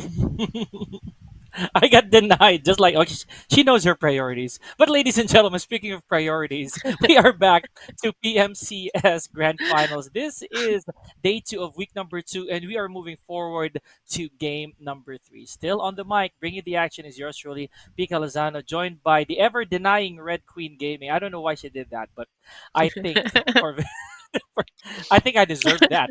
But one team who did deserve their winner chicken dinner was witnessed earlier, ladies and gentlemen, and we are gonna move forward to see who is gonna be that third victor. Now, this same time yesterday, Red Queen, this was Mm-hmm. when Raw or Ruthless Aggressive Warriors scored a history-making, record-breaking victory for their team, and it was very early on. We were left in awe yesterday, and for this time, Right. we're gonna go to Miramar. Well, I just want to say that I'm not falling for that trap again, Pika Lozano. No, sir. So yeah, STE Fooled and you once. YG now has one chicken dinner under their belt. So STE obviously making some needed changes here, Pika, and would love to be there for the outcome. Now YG proving themselves to be one of the teams to watch out for. Now stepping up their gameplay as well. But still, 4 more games, ladies and Mhm. gents, and we are always eager how everything will unfold for every match. And now that we have started match number 3 in Miramar, okay, the flight path is well, I can say it's forgiving. There's plenty of spaces to Yeah, go around for actually. everyone. Again, in Miramar, there's always going to be limited loot, so you might want to eye for the like the big cities in Miramar to get advantage of the fact that you Mhm. can pick up some of the good loot so far Look at that. in this terrain. But we've got, I think, first blood You saw drawn that? right inside Impala, and we got HVDC over here, and I think some of the guys coming from bad intentions. Oh yeah, there it is. The Oh. alarm is sounding off here. And Red Queen, I would say that the circle does not favor anybody. And with DRS, usually Oh dropping off in the man. middle, or where the zones or the drops are always, or the loot is always hot. This is a very dangerous spot for them already. Now, rules I think is still underway, so I'm yet to see from his perspective. But we saw how Mm-hmm. the circle actually favors Los Leones, I think, more than anything. So Yes, sir. this team and everybody else who went northwise, or maybe a bit up, maybe up there towards the map, they need to make haste and evacuate immediately. So this Yes, is sir. uh, this is going to be one heck of a start for all these teams, and I would say that for Master Itchy, who already became a tombstone as soon as we blinked. And this is okay. Let's see how Genesis Mm-hmm. Esports is gonna Mm-hmm. make amends for this loss already. Right. And Zai having a good set of guns over here, Pika. He already has a Hmm. Scarlight and a DBS, both hard clutching guns, I might say. But high voltage over here against bad intention so far. And we got Ryuk. Okay, this is a shotgun Hmm. play so far between these teams. And here comes Ryuk with the attack. Let's see if he can actually take down one from bad No. intentions. But with that beautiful jump shot right there coming from Tante. Oh my goodness. Now Ryuk finds himself in the ground or on the ground, ladies Whoa! and gentlemen. Oh, Oh man! What? Okay, Tops just channeled his inner butcher with that. Oh my gosh, he had to go for a machete kill. Interesting stuff, but here we go. What an exchange so far. Just like the beginning of any action movie, these players from both Stalwart Esports and Genesis Esports already, I believe, mentally talking trash against each other just behind Okay. these hubs, Oh. these Oh. huts right here, Red Queen. So I know the top is in a very bad position now. Icy only has a What? whoa! What a shot from Icy with that S686. Oh man. Okay, I see you. Unbelievable. One tap was all it took. Now here we go. CMFZ just like that. The third team to be exiled from our game number 2, Red Queen. What a shot! Unreal. You know what? Oh my goodness. Okay, I'm gonna label, Stalwart Icy as the one tap god. Okay, he's just Mhm, so, mhm. like wonderful with the use of shotguns and the use of DPS so far. And he keeps on impressing us. And I love I love me some action. I always go for like for a team that has a full of action so far. And Icy's not running short of that one. But anyway, Okay. let's get back to A1 Esports up against Limit Over, and we got Sketch Oh, over here wow. getting Omeyer with that massive spray down over there. Now he already has like one elimination point so far under his belt, and he is coming for more. Now we are seeing a little bit of spray coming from Sketch as well. He's trying to knock over Fear. Now Fear has been sent back to the lobby, and there's just a couple of players left for Limit Over here. Nitrogen getting some shots as well coming from Sketch. Where is the rest of the team? Yes, that's been answered, Pika. Nobody is left for A1 Esports but Sketch in this altercation. And Kokimu putting get the final nail in that coffin for Sketch's teammates. Now this is a very dangerous spot. He has a few bullets left for his SK12, and as Red would always say, they're playing Ring Around the Rosie by the window. They got to be super careful here, specifically Sketch, because any wrong move, and we know how the SK12 will definitely reap its rewards. Should you get a clean shot to the sternum or the head, you are definitely going down. Now, there's an absolute reason why this is also a very dreaded gun, but he's wasting a lot of bullets here, Red. I believe the Thompson was really favorable for Sketch earlier, but I can't say the same for this for the SK12 at this point. That's a lot of concrete for you to try to penetrate, and maybe, just maybe, if Kokimu gets a bit of audio cues as to where Sketch is, he might be able to do a little bit of damage wallbang wise. But Nitrogen, he Oh. knows that as soon as the healing starts, he knows that he'll be giving away their position here, Red Queen. Yes, and you know what, Pika? This is not like a ring around the rosy game, between these two amazing players. This is more of like a peekaboo game. Now here comes Sketch. It He just went inside that window. He has become impatient, and now Koke move right That's here it. with the Oh, kill.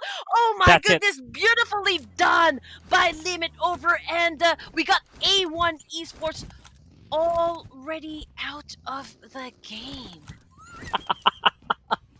Okay, and he paid dearly for that attempt, the Red Queen. That's what I was talking about earlier. The moment that the healing starts, the moment that somebody rips out a band aid, there will definitely be some noise. I'm pretty sure that they heard Sketch heard that, so he went for the push, but not far behind. Of course, there's backup. There's definitely someone aiming at the door, and it takes one flick to get that over with. Now, that was greed, if I may. But at the same time, I understand why, because he could have gone for two birds with one stone, but it didn't turn out that way. Now, Stalwart Esports still playing it steady. Sadly, we didn't get to see where they got those 4 kills, a couple each for Tops and Icy. We saw how Icy was really, really Mm-hmm. hitting it earlier, Red Queen, with that Yes, sir. S686. One flick, and he was able to salvage both his teammates. Now, Action, on the other hand, we've always been seeing him as one heck of a slayer, for lack of a better term, and it could be that kind of day for him as well. I am now a big fan of Icy, my good sir. I see, right? I will follow you anywhere and everywhere. But yes, we've seen some of the big names in this competition, on the scoreboard who placed in below 10th. So, I mean, is this going to continue Mhm, on until the end of this day, or are they about to do something about it? Because A1 Esports, mhm. Esports is already out of the door. I mean, of course, we wouldn't know that unless we dive into our games and see this guy's performance. So far, A1 Esports just getting 2 elimination points so far, and getting out of Miramar. Look at this. It's not really like a very good thing to happen, for this teams. I mean, we just in this game for like a few minutes, and we already have like 4 teams that had already exited back to the lobby. All right, here we go. T2K Esports Pika up against the guys of Asian, and we know the kind of gameplay that we always see in Miramar. It's always going to be mid to long range fights, and so far T2K has been getting some Ooh. intel. Okay, doing a massive spray down. Suyug was able to inflict some damage, but not enough to actually take Yes. down Marco. From that exchange. But hey, we already have like one casualty on the side of TGOA. So it's going to be an interesting Whoa. to see how they're going to play this one out, Pika. Look at this. Edward is going for those marksman rifle shots here, Red Queen. So Yes, sir. right before we shifted perspectives, again, you said it yourself, there was a good amount of spraying going on right there from Train to Kill, and that definitely scared the guys of Asians, or at least whoever was getting shot there. But this is a really nice vantage point for the guys of Asian and T2K. Building per building fight. Now, if he sees one helmet here, one ear even, this is gonna be big for TGOA, because this team right here, they're down by one, right? And they have it bad compared to Trade to Kill. Trade to Kill, they have one frag, but they're also the nearest team around, so they have to try to make haste with these Yes. elimination points, because they're lacking in that department compared to Stalwart Esports. Now, uh, it's looking to be quite a bit of a native gunfight here, because we're seeing a lot of Car 98s, Red Queen, and this we remember those days where this was actually the most meta gun ever here in PUBG Mobile. So I think they're going old school, and this is good to see. Not a lot of sprays, but rather these accurate shots. We saw one from Mhm. Icy, so let's see if that momentum can continue, but in the long range fights nonetheless. Here we go. Well, you really need to get those DMRs, Pika, when you're playing in Miramar. I think it's still like a good Mhm. equipment to have, since it's Right? it's great with spotting players from really a long range. I mean, we are here in Miramar. We are surrounded by a lot of mountain ranges, and T2K and the guys of Asian. I think now in a big fight so far, I Okay. can see Doki What? coming from T2K, and coming from that kill feed, he is now on the floor. He Apparently, we pushed. are left with just one player coming from the guys of Asian, and that is May. So we are just waiting for this person to actually make a clutch so far to save the entire team against T2K. And right now we got May over here on top of the staircase with a DBS, and we all know how dangerous this DBS can be. Okay, he is not flinching a muscle here, Pika. Okay, he is up. He went up another level, okay? Just went in for that nade throw, but he knows he is in big trouble so far because T2K Mhm, is out to get him. He is being hunted at this point. mhm. Whoa, bit of parkour action there from AW as well. Goes from building Yes. to building top to building top. Beautiful, but this is where it's dangerous now. Red Queen. He is surrounded, Ah! and there's no more way to go but down. And this is where it is. Oh, that's it. Oh. Doki letting it rain on May W, and that is all she wrote for the guys of Asians. They leave at number 12 with no eliminations whatsoever. Very unfortunate. All that build-up, Red Queen, all that patience. Mm-hmm. And we know that the guys of Asians actually know when to strike, but in that exchange, it was really Trent to Kill who showed why their name is the way it is. Now, let's see now again for this is what we're talking about.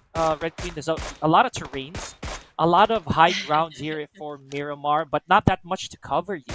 So this Mm-hmm. is an exchange between these two. Uh, Again, high tier teams. Stalwart Esports and DRS. So Near Z, we know that Near Z is also a slayer. A man with on a mission for the most part, and getting himself a bit of an advantage here with his M249. Yes, You sir. can literally tap or spray with this light machine gun. Oh man. It's very versatile, but this is not looking. Oh, I cannot say the same for MABATEX Esports here, Red Queen. Let's get back to how DRS and Stalwart will deal with each other later on. Well, it is really not looking good for MABATEX. They are already at a Mhm. disadvantage. Most of the teammates are already gone, so it's just Wally right here left for the side of MABATEX Esports, and right now he is being hunted by the guys coming from bad intentions. I don't think like. Bit over here has the knowledge where this last player is exactly, but I don't think they're gonna be giving up the higher ground position. I think there's only going to be one player from their team that who's willing to Oh do a little man. bit of survey so far. But there is another challenger. Mhm. For IHC, Pika, and I think those are the guys from Bad Intentions as well. So I think this is Yes. like a good opportunity for that for Mhm. Wally over here to kind of just remain silent for a while. Jol goes down, and Oh! also Nirtse coming from Stalwart Esports. Now, what happened? They're up against DRS. And that's what we were talking about earlier, Red Queen. These two teams, they were really waiting for each other to actually make the first move, but it looks like Stalwart Esports now is on the defensive, specifically Top Z, who has been eliminated. Sad exile for him. But now they have to regroup. Near Z is in a tough spot here now. Icy with no choice but to actually go for the heal. They have to regroup. DRS is stronger in terms of numbers Mm-hmm. and I think in positioning as well. They did shake up the plan here as soon as Nearzed was brought to his knees. Now, with this exchange, Nearzed definitely has to make haste when it comes to healing. Action not far behind. They know that this smoke will only last so long, Red Queen, and they are outside the playable zone. This is a bad tide for them to try to surf on. So uh, we're gonna check on them in just a bit. Now we're back to IHC here. Alex and Abilene, they have their hands full because they are surrounded here, Red Queen, and they know for a fact that these teams are gonna come for them in a few seconds. Hopefully, Mm-hmm. with a concrete plan. Okay, I can see like two other squads that's with the limit over, in the same area so far. We are seeing also Wally from MABATEX, and Nitrogen spots him out, and down he Eee! goes. Back to the lobby for you, and we Okay. have another elimination point under the belt of limit over 5 Okay. elimination points in total so far. Fourth phase of the circle, ladies That's and it. gents, and Mabadex is already out of the way. 10 teams remaining and 28 players alive, and we still got like 13 seconds before the zone closes in. This is a long haul for these teams, Red Green. This was not it was not this intense, or rather, it was not this calm during our past couple games. So this is really interesting because I think with Miramar, they know for a fact that the you're gonna have to make use of what you have. We don't know where the final circle will be, and we've seen the worst of the worst endings from Oh Miramar as well. Oh my man! gosh, Kokemumu out of nowhere just gets shot in the ribs. Oh my goodness. Okay, that is that was a really clean shot. Now Nitrogen Yes. with the remaining shred of hope that he has, gotta make this happen. Okay, there's that smoke. Gotta take that vehicle and bolt on out of there. I don't think he has any choice. He does have to evade this really Yeah. really bad these bad odds that have been turning against him. Because look at this, NB Esports also in a good spot right here, just letting these teams go after each other before they go Mm-hmm. vulture and pick up those bits and pieces off of the opposition. And however, they're down by two men, Fistboy and Akaz KO, if I'm reading that right. They're Yes. they're they're kind of bunkering up here, Red Queen. So let's see if they are Mm-hmm. actually going to dip in. Or are they gonna third party here? Because I think they have Mm-hmm. some clear shots. Speaking of clear shots, there goes Alex. Oh my goodness, Red.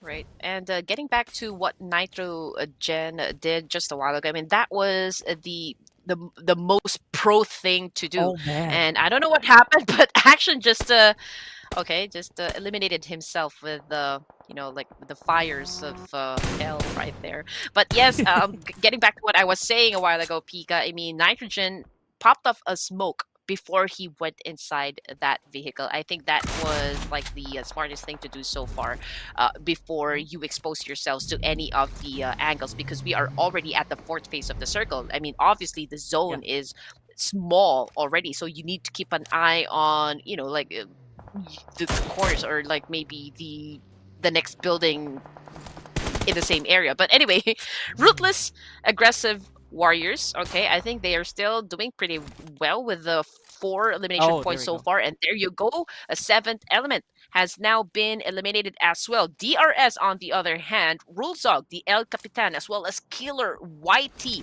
has now been sent back to the lobby as well. So it's just a duo over here, Delta and Guillante. But I don't think they're gonna be, like having a problem so far. We both know that this two players can pretty much carry their weight so far in any Mhm. competition. I mean, these are the real soldiers. We've mentioned time and time and again that they are highly decorated soldiers in the battlefield, Mhm. considering the fact that they have so many accolades under their name. And we already know that even though with just two players they can pretty much like do very good, or like perform at their best inside of this match. But 7 teams remaining, ladies and gents, and right now we are looking at the screen.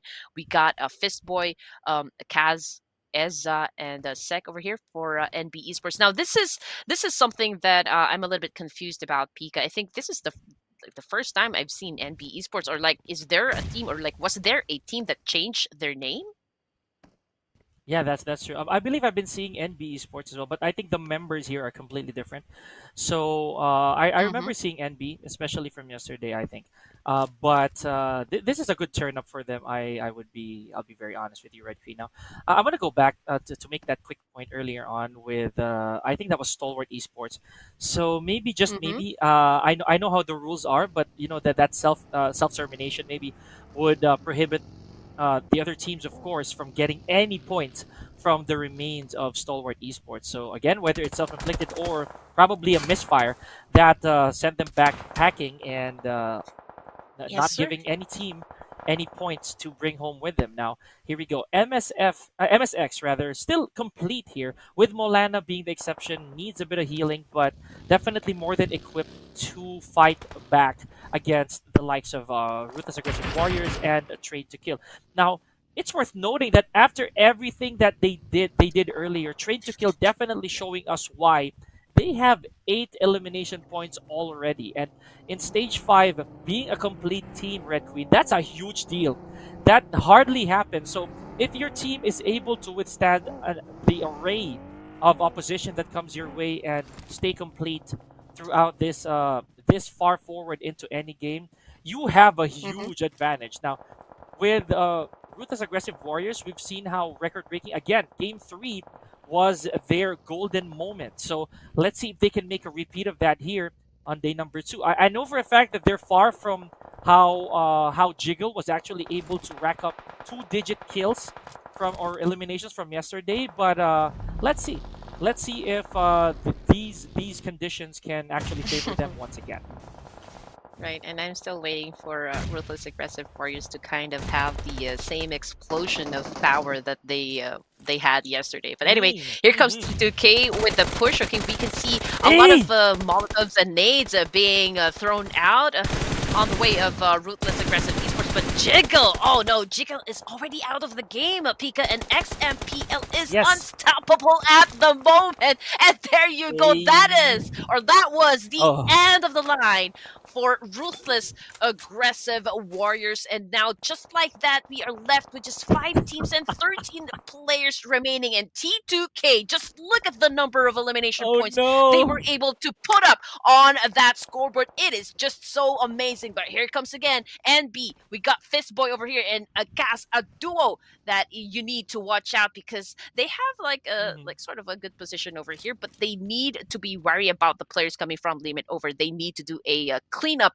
as well if they want to like really have a strong position so far. But then again, you know, with the numbers that they have, that puts them in a little bit of a disadvantage so far. T2K with Oh 12 no. elimination Oh points no. going up against MSF2D. Johnny in big trouble. Okay, very low in Oh HP. boy. And Suyong Whoa. not stopping with a DPS attack and M416. But okay, he doesn't want to overextend his state because there are other squads that is eyeing him and actually rooting to Okay. make him fall down on his knees. Okay, now it looks like Suyig's eyeing for the BITX, bad intentions. There's a couple of them left back there, but I think he had to withdraw that onslaught or that offense against Falcon or basically the entire MSX. So this is interesting, I would say for a fact that T2K should be slowing down at this point and let the remaining four teams go at it, and the usual formula, Red Queen, that they will just let these other teams be a bit greedy and go for that chicken dinner because they're already at a very good spot with 14 eliminations, and just like that, XMPL once again takes out Molana, adding another elimination on the scoreboard with Yes, sir. 16. My goodness, Red Queen. So I don't think that they have any plans of slowing down anytime soon. They know they can smell the blood. The water is already contaminated here, so they know for a fact that Limit Over Mm-hmm. and NB Esports need to either merge or they're gonna have to take on these teams with again with huge prayers, because this is not a good look for any of these two teams remaining. Right. And I think T2K Esports, they don't have that much pressure considering the fact that they are in the middle of the safe zone. So NB and the Mhm. rest of Limit Over needs to actually come inside. So all they need to do is just play their cards right, Pika, and set on a defensive mode. They just have to take in position. Mhm. But it's a different story for XMPL over here. I mean, he wants to flush out those remaining players coming from NB. But then again, he needs to Oh, stay alert because, oh good. no, Suyong!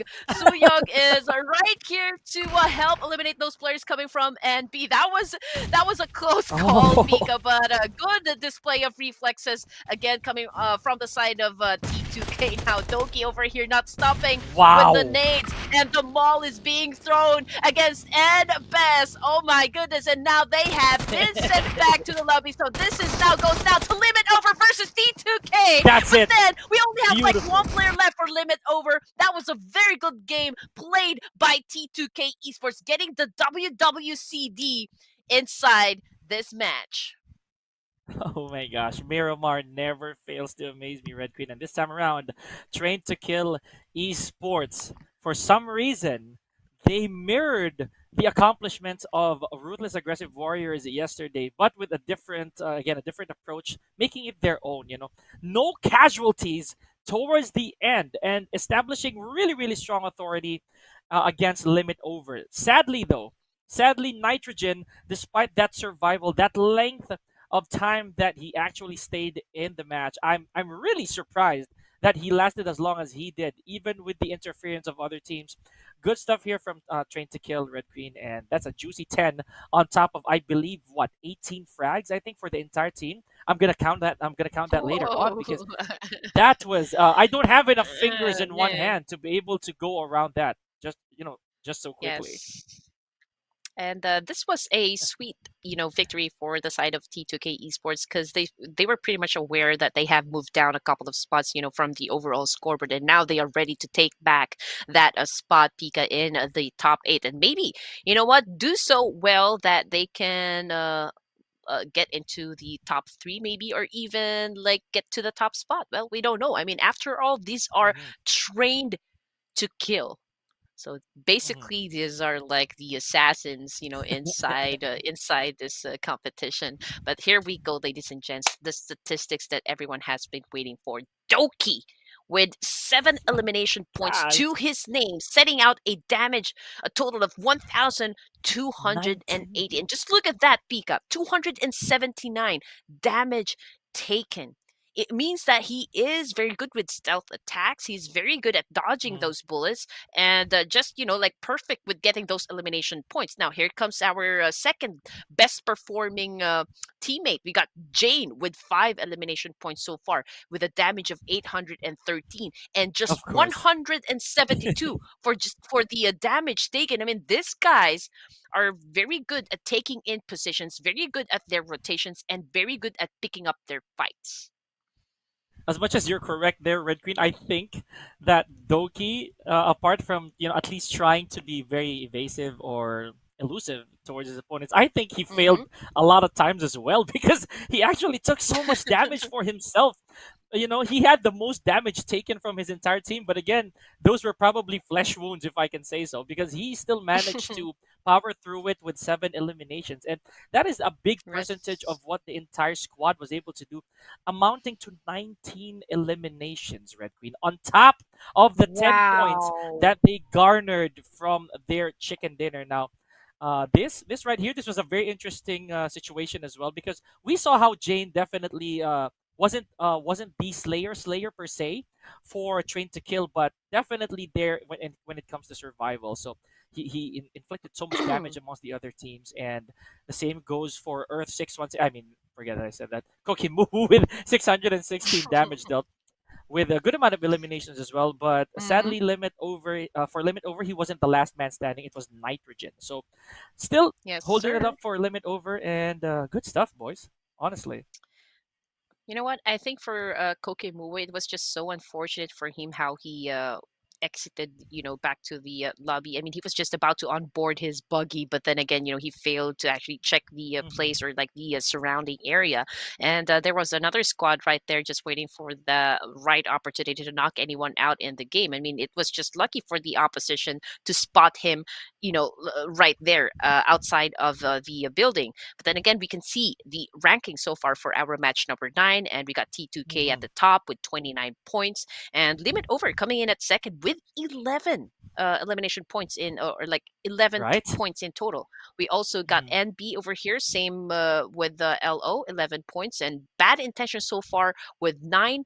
8 points for Ruthless Aggressive Warriors. MSX coming in at sixth place with 5 total points, and Stalwart Esports with the 4. Again, we've seen a while ago just which of these teams are kind of not really performing that good or like Hmm. not really having very good set of games, and so I'm not trying to like take away the possibility that they can still like make a difference so far, because we still got a couple of games left before we close this day so far. Now we got the match statistics, and there's a little bit of upside on the throwables used for match number 9. Yeah. 131, which is again not so bad.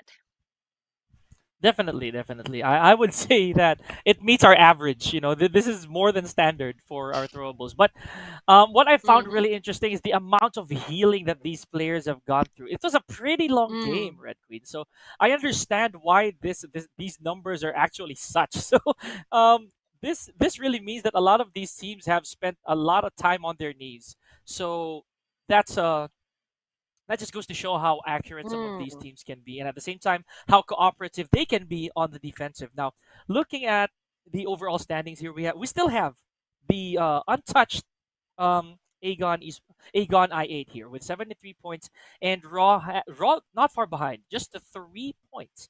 Train to Kill, however, has really bumped up their numbers here, Red, with 60 points. I like what I'm seeing from a Train to Kill. Now, Karma, of course, we know how Karma really grinded their way, 8 points behind, and IHC with 49, Yangon Galacticus with 46, Limit Over with 44, and of course MSX with 39. Now let's move forward, Red. Check out where we stand from the ninth place onwards.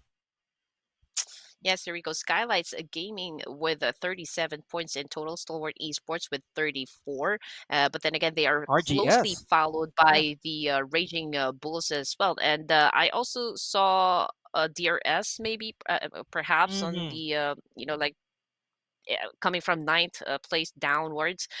And well, I think I can say, coming from the overall scoreboards from day number 5, Karma is still leading, the top chart, for the overalls, Yeah. followed by the guys of Asian, and then maybe DRS, because DRS, they have not been so aggressive in terms of getting those elimination points, and so I think they have moved down another rank.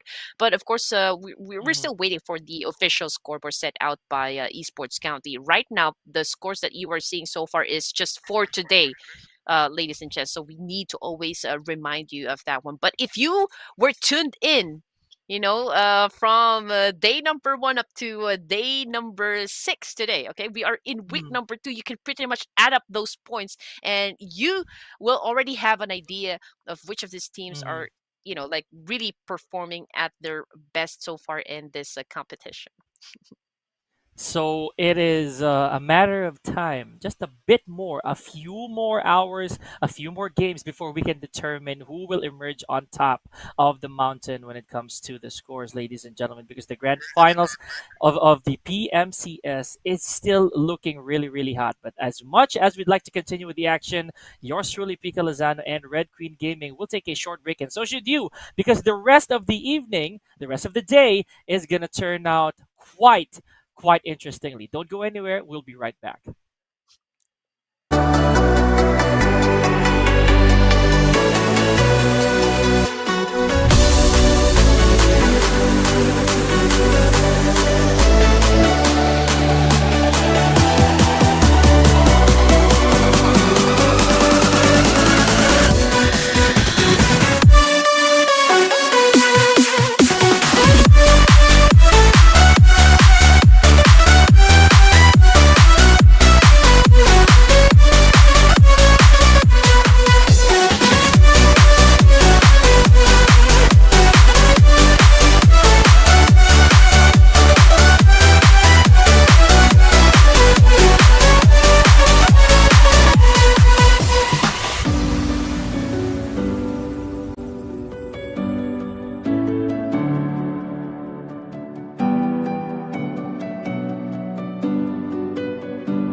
Veteran. Well, you guys are here because you want that drop of adrenaline in your veins. You want your best team to win, and you're here to witness just that. And of course, have the pleasure of telling everyone, I told you so. Well, you have come to the right place. Welcome back to the PUBG Mobile Community Stars by Esports County. Now, ladies and gents, we are still your hypercasters on the desk. Yours truly, Red Queen Gaming, together with the prankster, Pika Lozano. Oh, I'm the okay. You know what? I'm guilty of that. All right, but ladies and gentlemen, however, as pranky as I may be, these players are definitely not playing around, as the points don't come easy here for the grand finals of PMCS. We've Mm-hmm. seen already very, very well trained killers, according to them, in the form of trained to kill, bagging their winner chicken dinner with authority. So this might not be the case, or it may be a repeat for these teams. Any which one of those already won the first three games. Because yesterday, around this same time, was when Agon I8 already started a momentum.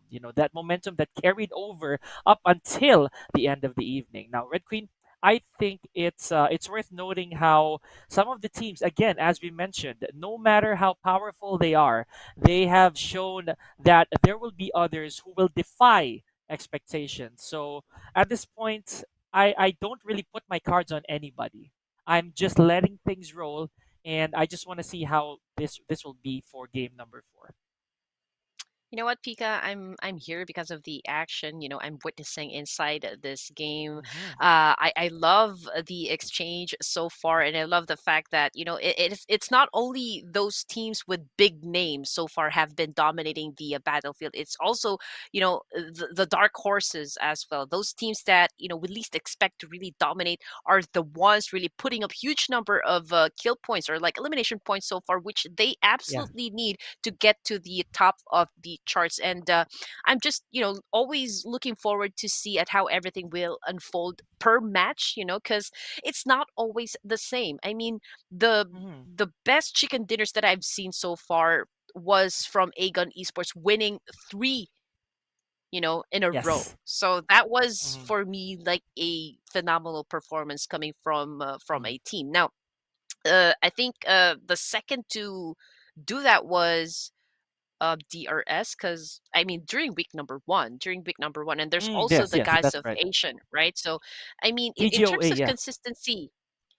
consistency, pretty much every team has that one. But then again, some of the teams, even though with the higher damage points, they they seem to like fail to convert those damage points into elimination points. And so we're still seeing a lot of adjustments happen, for the other teams. And there are those teams who are taking it slow and engaging in a battle towards the end of the zone.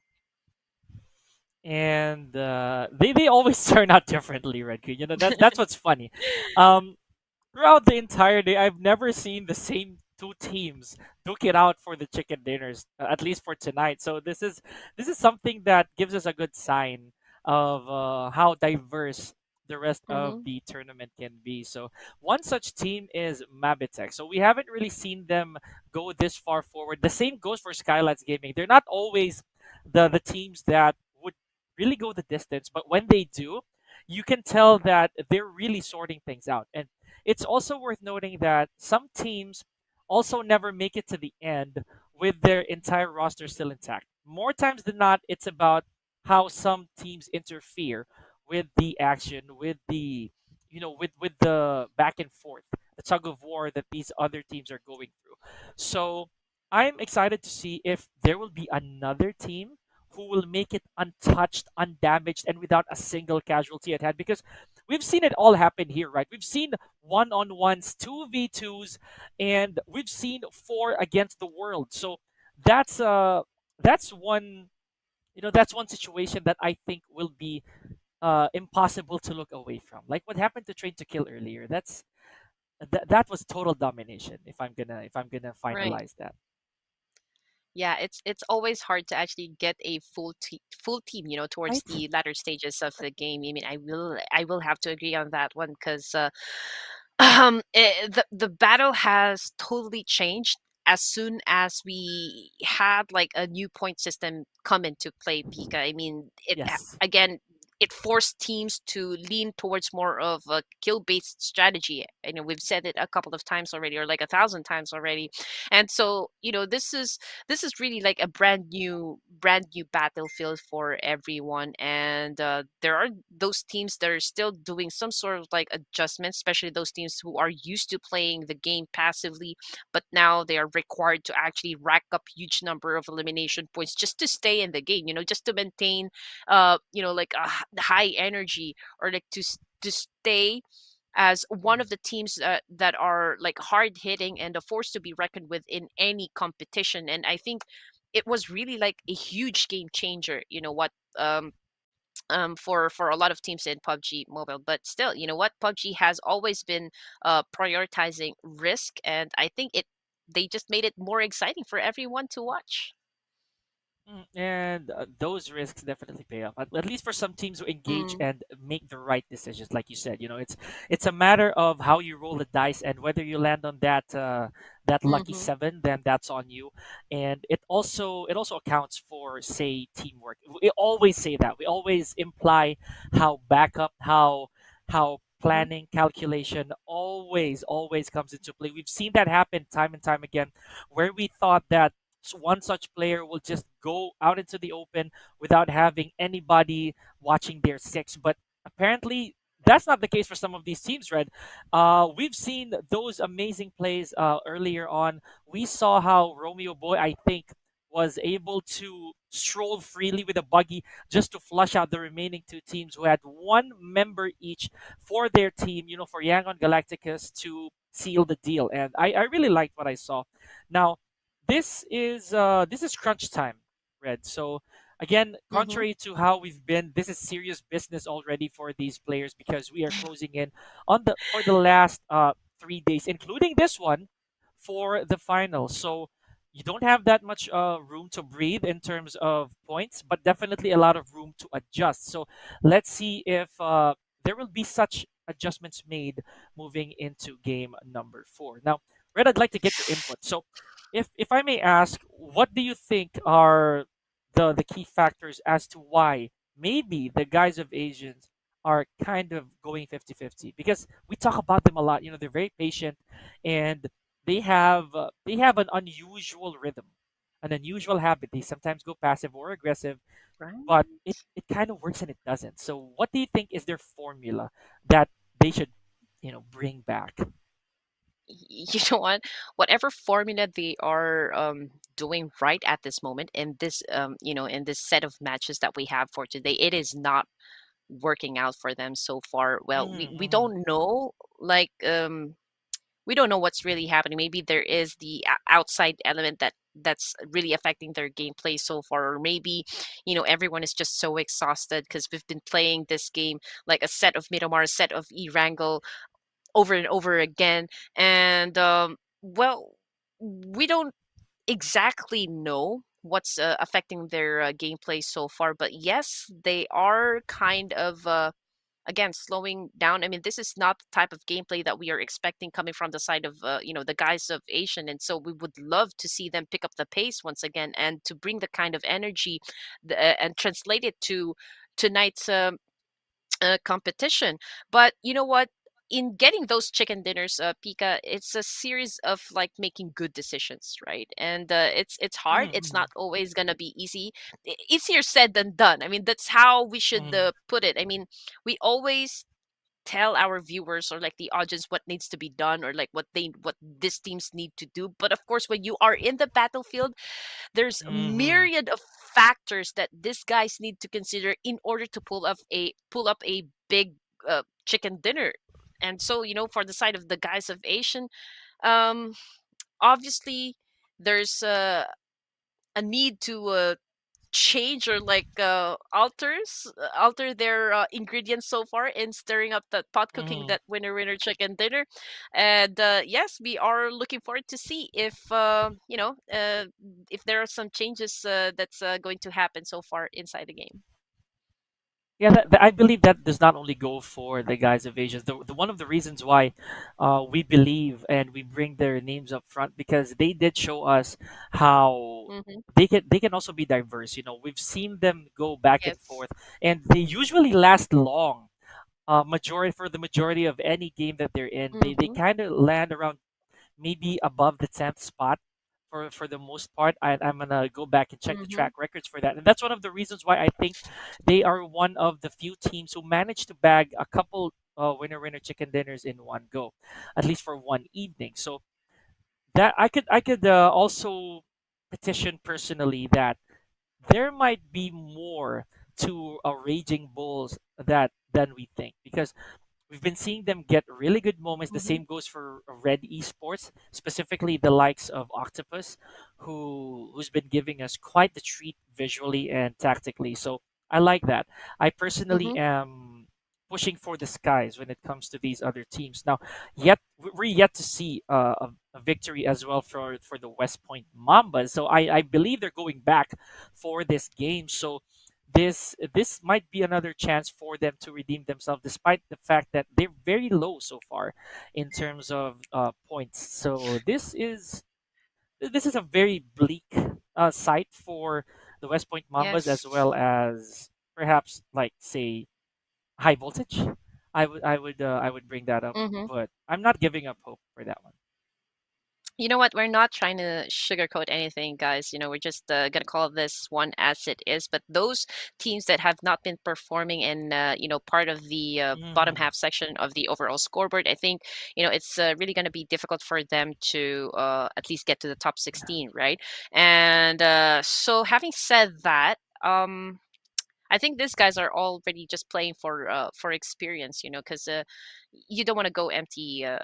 You don't want to go home empty-handed, Pika. I mean, the important thing is that Hmm. you pick up on those lessons, you correct your mistakes, and apply that onto the next tournaments that you guys are going to be involved in.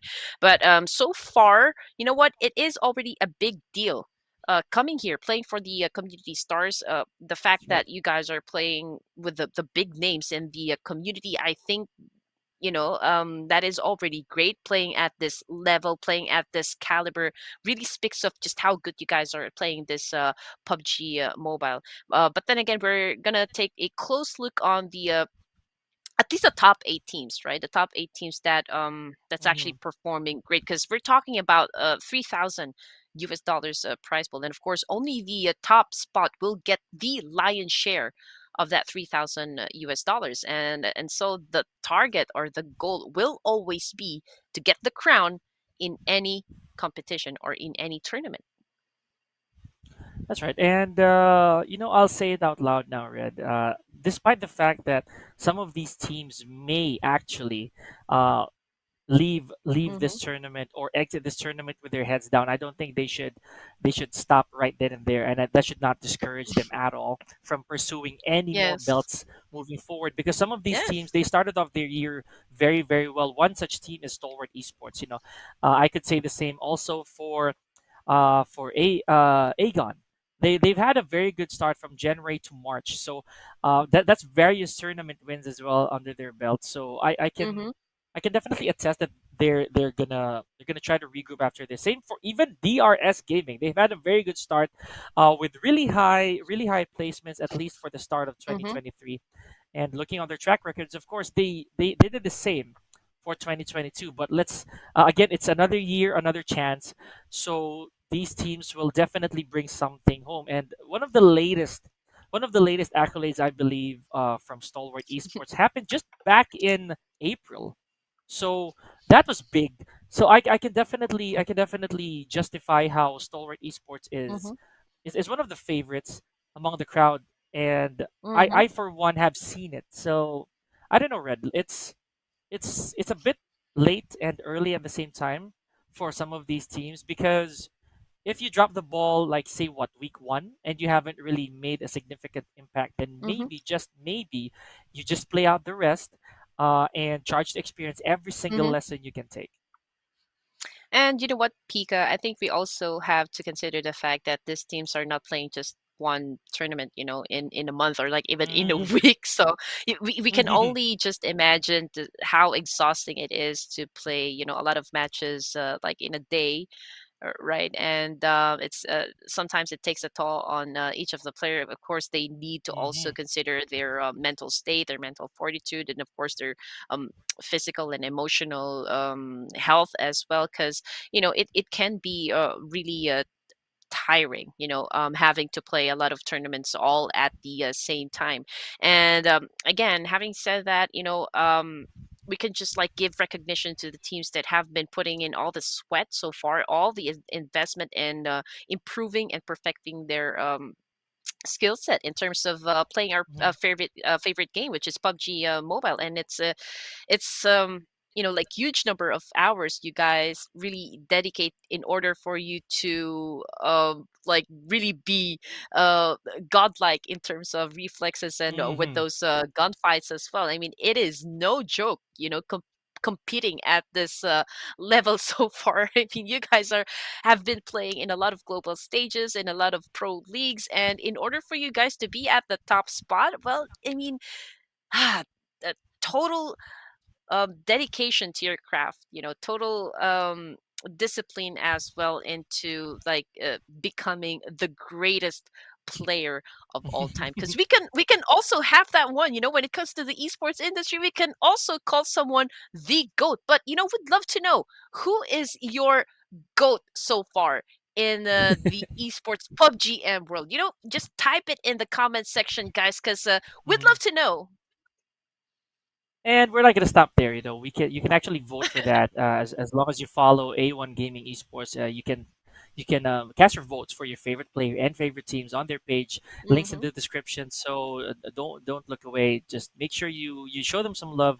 We've already awarded one of that for week one, so you have until Mm-hmm. June 24th at 12 a.m. IST for you to cast Mm-hmm. those votes and propel your player to the skies, as we mentioned. So while the teams are setting up here, folks, I believe that we might be going back to, I think, Erangel for this one. I'm not so sure, because we did have a shakeup of the maps earlier, but it's fine. Mm-hmm. At least we're able to see diversity of action. And Miramar being the last map that we encountered, I think that's also gonna be it's gonna be one of those momentum stopping maps, because with two Mm-hmm. Erangels and one Miramar, you're gonna have to regroup. I know that Erangel it's so standard.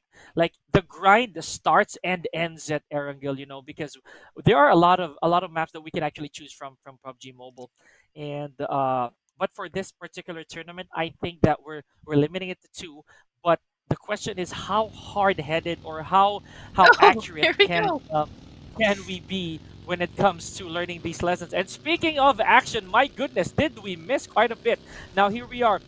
Oh, Red, look at this. What? Down to 9 teams, and the West Point Mambas are actually turning up. Wow. Oh my goodness. You blink, Okay. you miss, and that's what we did so Yes. far, ladies and gents. We are now in the fourth phase of this match, and like what Pika said, we're down to just Hey. 9 teams and 28 players remaining with 50 seconds on the clock before the zone shrinks once again. And on your screens, we got NB Esports with 1 casualty so far, and GSM, just like that, has exited the lobby as well. Oh man, and we had to say it. I had to somewhat jinx it in a good way that West Point Mambas is yet to show us some good plays. And it looks like they are. Now DRS, we didn't actually see everybody here, ladies and gents, but it looks like the big boys are out to play once again. DRS, you saw that on your kill feed. Now NB Esports has their sights and scopes set for limit over. Now Stalwart Esports is Nerzed also right there on the kill feed.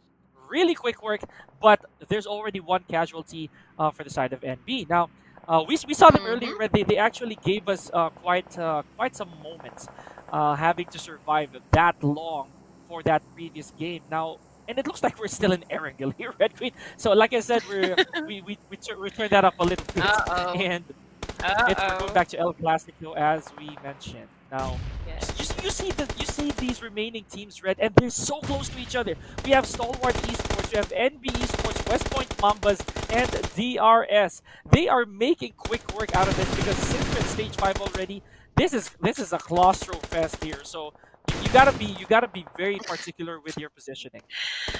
Yes, we no longer have that much space, for everyone. So these guys need to actually eliminate one another and send them back to the lobby. But so far, Stalwart Esports is doing Exactly. pretty great. They've managed to reach stage 5 of this match with quite a number of elimination points as well. Now, we can't really say the situation so far, but DRS a while ago, I think they were in big trouble because there were a lot of their players that's been knocked down, but we're not really sure if they're still alive. Yes, they are still alive and kicking, ladies and gents. And okay, if we're gonna look at the zone so far, Pika, I think Stalwart Esports is right at the edge, and there's a lot of opportunity for Look at gatekeeping this. situation. I Yes. mean, we still got limit over. We still got West Point Mambas outside of the safe zone, and this is just right for them to pick up those elimination points. I mean, it is easy.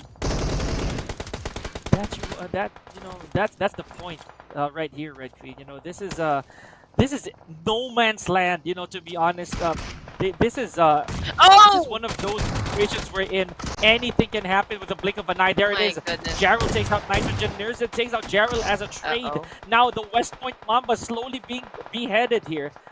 Oh my goodness. Okay, what a chase down. What a chase down. Now Nitrogen Wow. and the rest. Oh my gosh, a limit over on their knees. Now no backups whatsoever here from Michi because Emas is down but not yet out for the count. Now NB Esports a bit distant. And look at this. Killer YT from Raging Bulls. Oh my gosh, Red, I cannot believe this. Raging Bulls are still in this with being one of the 7 teams that is still in the gunning for their chicken dinner. Could this be that moment here, Red Queen? Because right now, Umayer is holding the flag for limit over. A while ago, it was Oh. Nitrogen. But it looks like the survival instincts have been kicking in, and we are down to 7. Oh. 20 players remaining. Red Queen, Deontay from the Real Soldiers. They still have a chance to pick up Delta. Never mind. I think Delta has been exiled by the play zone. Now Rules has to make a run for it if he doesn't want that Aurora Borealis to take him with it as well. Okay, unfortunate gameplay so far from DRS. There was no chance for them to actually go for that quick revive. Delta now goes out of the game. Killer Whitey, Rulzuk, and man. Gante, all that is left for DRS. Now we are looking at 7 teams remaining, and 19 players are alive, and this battle is happening just around the Pochinki area, if I'm not mistaken. Now we got Umayer going down at the hands of Yangon Galacticus, and here comes Evil Boy being sinister as he is. Oh my goodness, gets Giante from that exchange. Evil Boy, Raging Bulls, they are doing perfectly fine at the moment. I mean, they still continue to rack up some kill points, but we're talking about DRS soldiers. Evil Boy goes down as well. I mean, there is a lot of fights happening simultaneously, ladies and gents, and Redman has now the only player remaining coming from the side of Raging Bulls. And just like that, Pika, we're now down to just 5 teams Oh, because West Point Mambas has been eliminated as well. that was a good showing, to be honest, from West Point Mambas. I mean, we did not see the action prior to it, but the fact that the moment our screens enlightened us with the West Point Mambas presence, and I could say that that was at least a few points placements Mm-hmm. wise for these, for the Mambas, and 7 eliminations, by the way, so they get to take home a bit. That's a good chunk to add to Yes, the sir. scores, and a good tallies for the Mambas. I definitely will give them slow claps for that. Now, Mernat Boy from Yangon Galacticus. Sadly, this is we had to jinx the God of Mischief himself because he was again one to go Yes, sir. here for Yangon Galacticus. But just like that, we had another elimination, leaving us with only 4 teams remaining. Now, DRS still with the shrivel of hope here with their last remaining member, has to take on a very Mm-hmm. healthy, Mm-hmm. very game Stalwart Esports. I hate being right all the time, Red, when it comes to these complete teams making it to stage 5 onwards. Yes, Killer Whitey is just being super cool about the fact that Nerdsit threw a nade on his way, but he knows he's gonna miss, and he remained quiet right there in the corner. Now, Stalwart Esports Peak, I mean, they still have a little bit of cover so far since we have lots of houses here to take refuge. From, but Stalwart Esports is trying to clear the way onto the opposite Hey, side of the oh, road. Romeo Boy goes okay. down with a nade. Ezza as well goes down, but from the play zone peak of 4 teams Here we go. remaining, and the biggest advantage goes to Stalwart Esports having a complete Again? set of players, so we will not question the amount of firepower that they can offer during this last few zones. Stalwart Esports getting into action, throwing in that nade. Let's see if it can actually take down this player. There goes the nade, fire in the hole, boom! Up. It wasn't enough to actually take that player down because here comes the second one. Action still not topping. Oh my goodness, there you go with an accurate nade for the second time around. Stalwart Esports about to rack up another kill points as well. He's still gunning for the one player remaining coming from the side of boy. NB, Pika. And YG again not far behind. They need to make something happen here to stop a bit of these hunters, because 4 of Stalwart Esports' players, that's still a tall order. Now with NB only having 1 standing member, he's gonna be forced here to make a revive. But YG, I'd say again, I'm gonna go back to them. Oh my gosh, that's what I was talking about. That's what I was talking about. Mernat Boy manages to wound the Giants right here. Now they have to pick up tops. Otherwise, they will almost even up the playing field, because DRS and NB Esports will be jumping in on the action. There we go. Killer YT avenges with Nerzed. This is it, Red. This is what I was talking about. They have been sorted out already. Now this is 2v2 and 1v1s, and this is going to be one heck of a rumble here should they start making contact with each other. Now Killer YT is in a tough spot. He needs to get at least Nerzed rather from Stalwart Esports needs to get revived, but Killer YT can get the job done right then and there. Oh man, like I said, Stalwart Ow! Esports having the best advantage Okay. and of course the biggest chance to actually win this 4th matchup. I mean, cover check. Okay, they don't Ooh! need to worry about any teams crashing this at this point in the game, so they don't really have that much pressure so far. But you know what? For the side of Yangon Galacticus, I think we might witness, the end of the line for this team as Stalwart Esports now rushed in and moved in for the kill. Oh my goodness, that was probably the fastest game I have ever casted. Now we don't know what happened, but we came in at the 4th phase of the circle, everyone. So we kind of missed, like a chunk of what happened during the first few minutes of the game. But hey, we still got Stalwart Esports over here winning their 2nd chicken dinner of the night. What a showing. And yes, they might have been damaged, down but not out. Stalwart Esports still manages to stamp Oh their second man. chicken dinner for the evening. Oh my goodness. Okay. So, Red, again, it was very unfortunate we didn't catch most of the action, but for the most part, I see your favorite, your one tap god, your personal your single shot lord is able to rack up 5 eliminations this time around. And action with four, Mm-hmm. near Z with three, and tops with one. Still, the entire team never fails to amaze us. So good stuff. Great showing. Great showing, Red Queen. Yes, there you go. 5 elimination points just for Stalwart Icy. Hey, like I said, I'm gonna follow you, man. I mean, I'm just, still amazed at the fact how you play this game, and so you continue to really perform the best for your teams. But of course, we're not gonna disregard the fact that Tops, this is one of their best fraggers so far, Pika. I mean, he's always Mhm. part of, like being the most valuable player in a lot of competition. Honestly, I mean, I've checked their stats from Wikipedia, and Tops has been, quite a stellar player, for the side of a Stalwart Esports. But right now, we're talking about IC MVP, ladies and Mhm. gents, with 5 elimination points and the 38.46% contribution with 635 damage. Again, we've seen this player right here, clutch a number of times. I mean, so far, we Mhm. we almost thought that this was going to be the end for Stalwart Esports, but he ends up saving the day for the team. Yep, that's the hero that he is. Definitely ice cold, as we always tell him.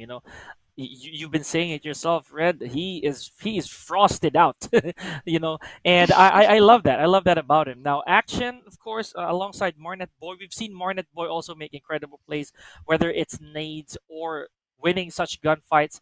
I've always liked how Marnet Boy or Marnet, if I'm gonna call him simply, is one of YG's constant playmakers. So I like that.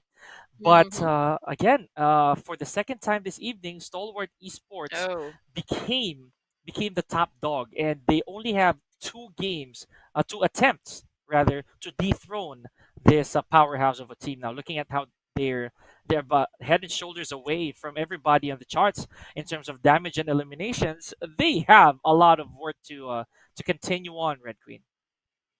So obviously, those teams that did not really performed well would be Karma Esports and Skylightz Gaming. We also can see IHC and Ruthless Aggressive Warriors.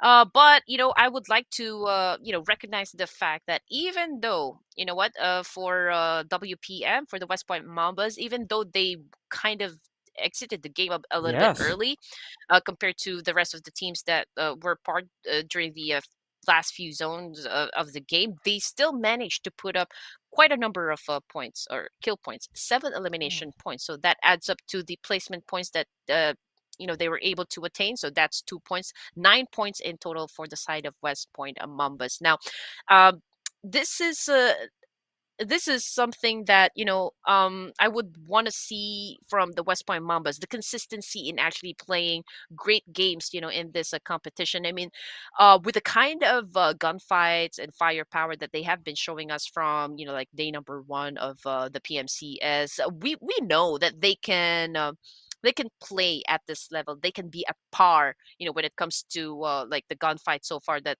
the rest of the teams have been setting out. So um on the side of WPM, Pika, what do you think, or what are your thoughts so far in terms of Mm, their like the ups and the downs, in this whole right. competition? Yeah, I'm gonna answer that real quick after this, Red Queen. So look at how many grenades came out for this particular game. I Mm-hmm. love this. This is 261 throwables. Oh, that is as much, that is as much population as I'd say as a restaurant. What a restaurant can fill, but in that is insane. If I'm gonna be honest, and again, above 6,000 heals. That definitely says a lot because of the 68 knockdowns that we've seen so far.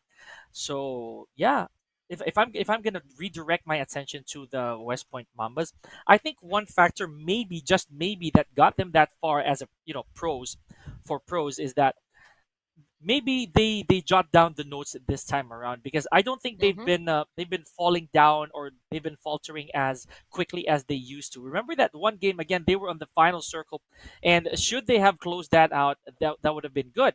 Now, yes, they did not leave the the venue, or rather the map, as as late as we wanted them to, but I think that they've been adapting.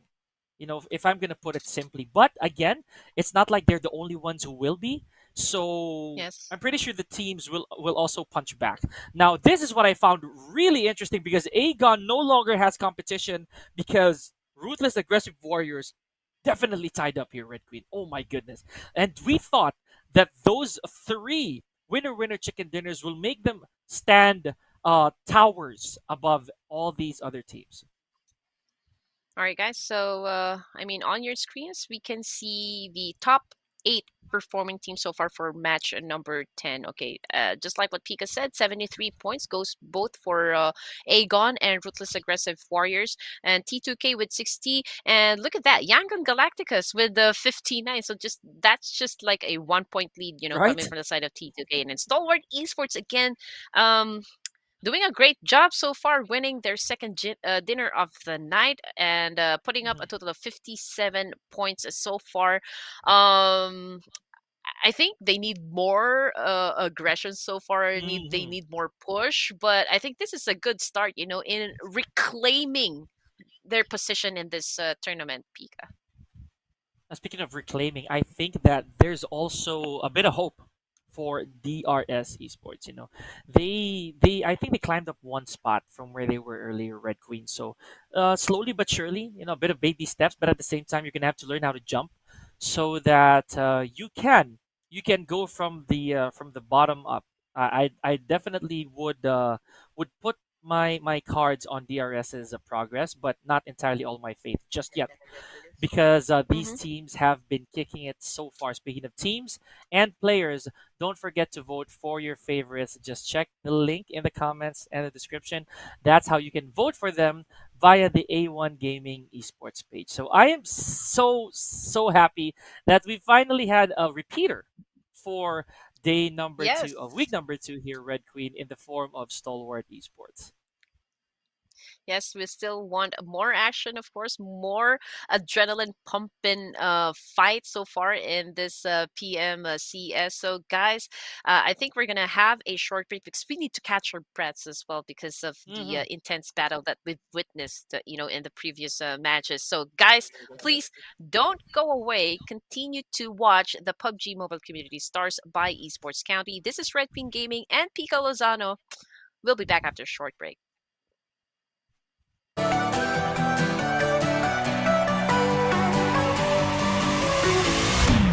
Fuck that shit.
And just like that, ladies and gentlemen, we have narrowed down the number of chances for our players here, as we only have 2 games remaining. Yours truly is still bringing you the action is Pika Lozano and Red Queen Gaming for the PMCS Grand Finals. This is day number 2 of week number 2, and it is already shaping up to be quite a troublesome set for a lot of our players, Red Queen. Yes, we missed quite a bit from the previous match, but we were there to witness a team who reigned supreme from our match number 4. I mean, STE feasting on their second order of chicken dinner, ladies and gents, and my head is already spinning, Pika, from all of the gunfights that we have been seeing so far. Now, the question still remains, though, for me. Now that we are halfway through this evening, will we see another explosive gameplay coming from the likes of Ruthless Aggressive Warriors, the guys of Asian, and also from, you know what, Train to Kill?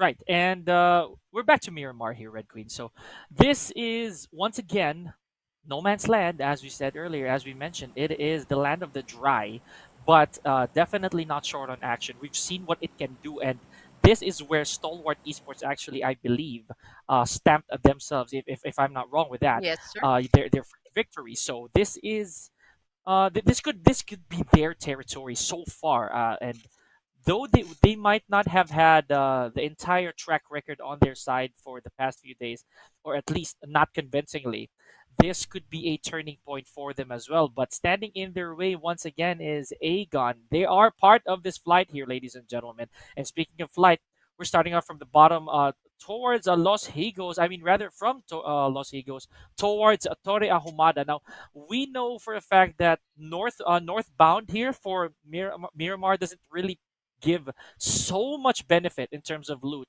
or at least the hotspots are very, very limited. So they would either go for, I'd say, Pecado, Red Queen, as well as Valle del Mar. But these locations that we're seeing Oh. the teams from, it's very questionable so far, and no action just yet. Around this, okay, never mind. West Point Mambas Jarrell already stamping on a member from a Karma official here, Red Queen.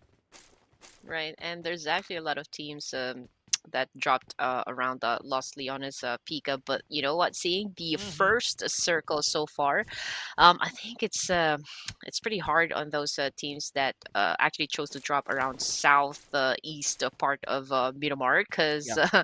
again, there will be lots of opportunities for like massive roadblocks and gatekeeping. So they need to be careful. Again, you don't want to overextend your stay when you guys are in Yes. Miramar. I mean, you won't only have to deal with the play zone devouring you and suffocating you in the process, but also Mm-hmm. the fact that teams, of course, might catch a like a sniff of where you guys will be coming from which directions you guys will be coming from. But then again, the kill feed is lighting up, ladies and gents, and I mean, by the looks of it, those guys from Bad Intentions, well, they're having a bad time as of the moment, because they are being picked off one by one. But I think, you know what?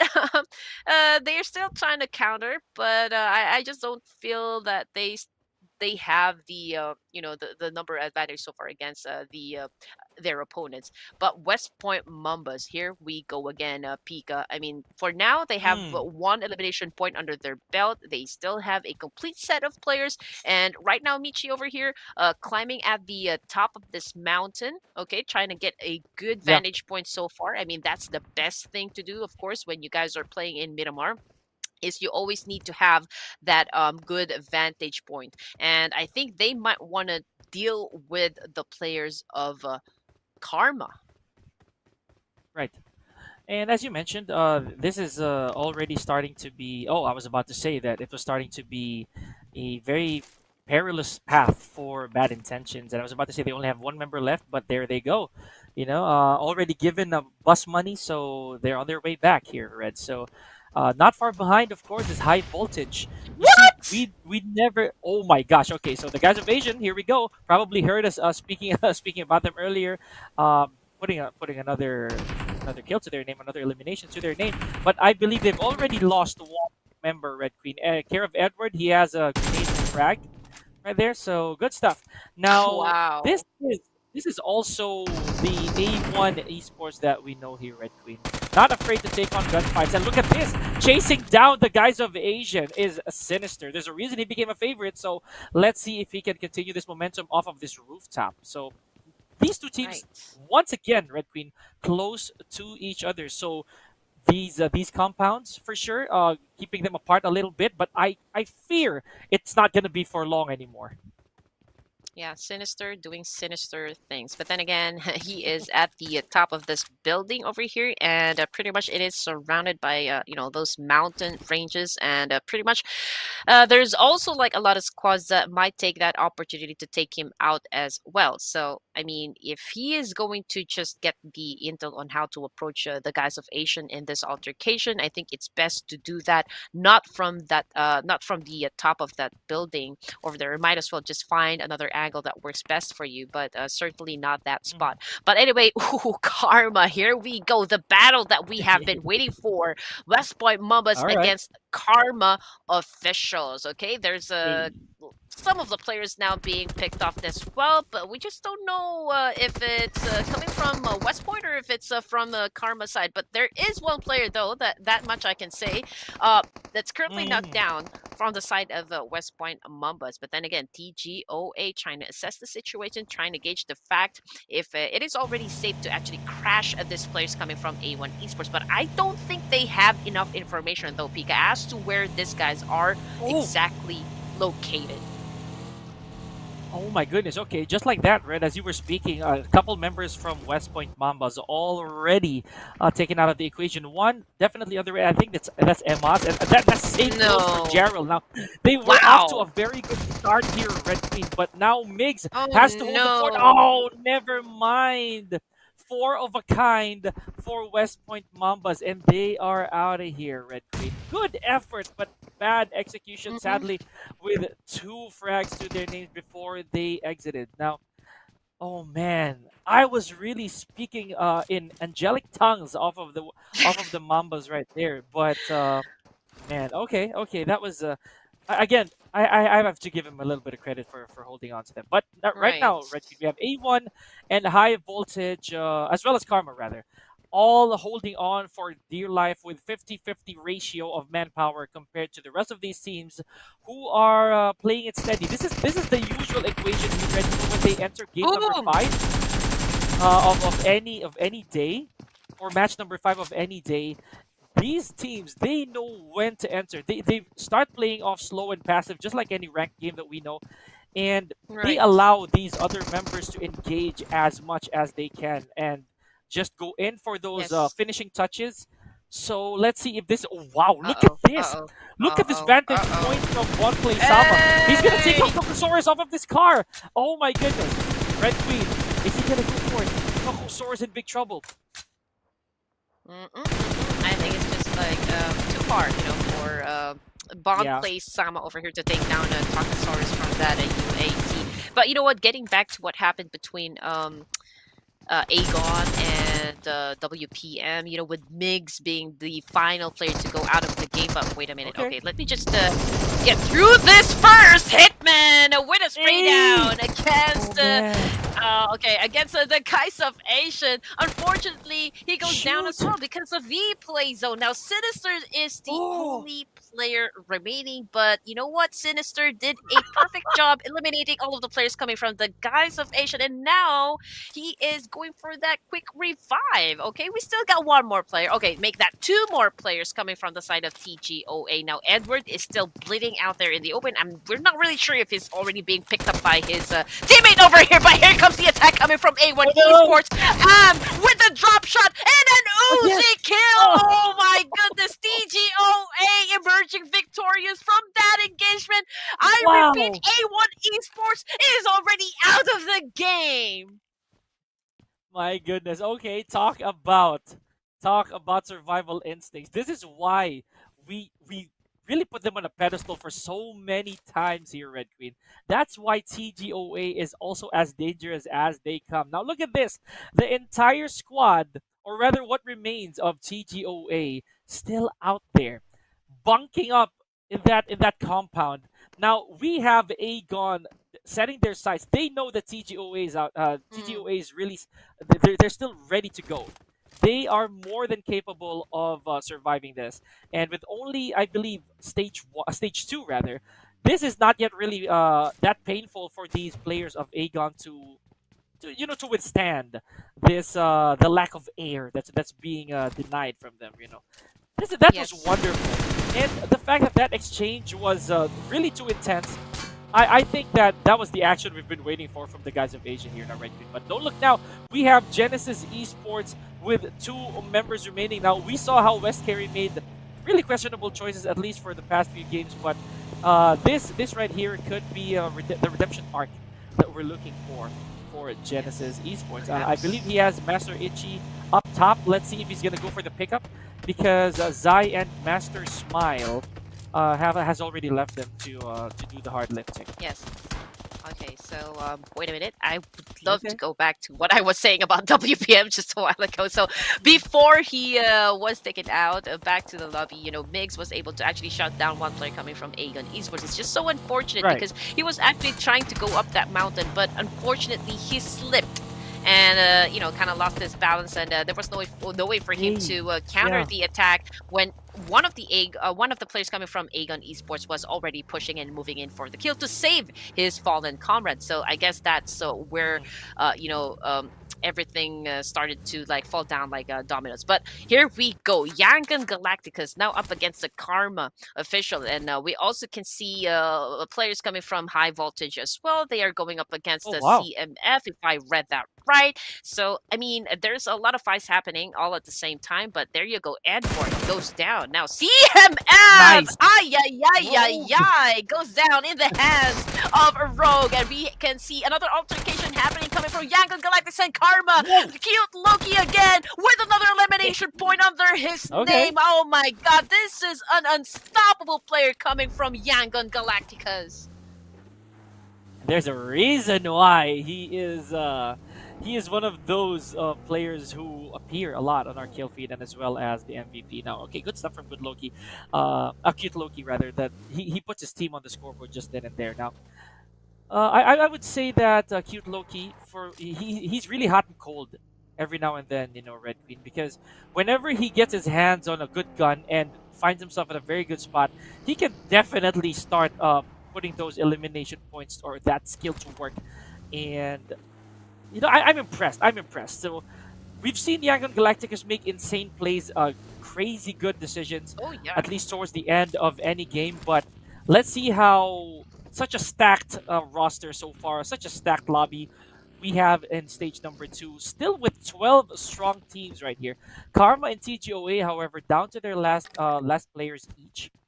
So this is an uphill battle for them, I would dare say. And SG, we've seen Skylightz Gaming also emerge on top for for quite some time, at least for a number of games. But let's see if someone will definitely put a stop to their comfort. Now, looking at this is one thing I failed to mention earlier, Red Queen, that high voltage only deployed with three members. So, and Mm-hmm. we already have Ryuk sent back home. So that puts more pressure on the side of a high voltage. Now, Oh speaking of pressure, no. this is a very tight spot here for Genesis Esports. Now, West Carry Yes. just across the hall from Master Itchy. He does have to provide some backup. Oh my gosh! Hey! Oh, just like that. He had to witness his comrade fall. That is very unfortunate for West Carry. Yeah, it was like the floor is lava, but the good support nonetheless coming from West Carry over here. Good You know what? It try. was just like so unfortunate for Master Ichi because he got pinned down, by the players of Skylightz Gaming. But it was still like a good effort coming from West Carry over here to provide the mid-man role. But here comes Nima, and Nima, as we all know, is someone that cannot be stopped in terms of an attack. West Carry being the lone wolf. Oh, gets Nima down. Oh, that was Oh, a never wonderful mind. exchange so far. And right now, West Carry cooking up that nade. He is about to throw that one out. Will he get another kill coming from SG over here? Now, West Carry pulls up the UMP. Oh, Hey. unfortunately, AJ with a drop shot gets the last player from the opposition and now emerge a victorious coming from that engagement. Now we can see another fight happening between Okay.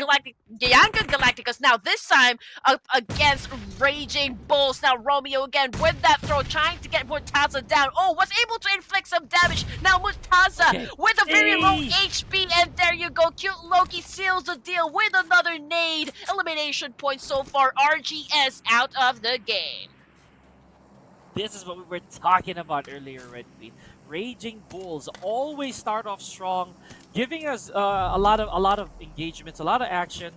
But when it comes to again those exclamation points, they kind of fail in that department, or at least it it never turns out in their favor, sadly. So good stuff Yes. still for Raging Bulls. And again, this is the Yangon Galacticus, probably with the iron still hot and with 5 eliminations so far and no casualties from their team just yet. They are looking rather strong, ready to take on the likes of GSM, Red, and Train to Kill.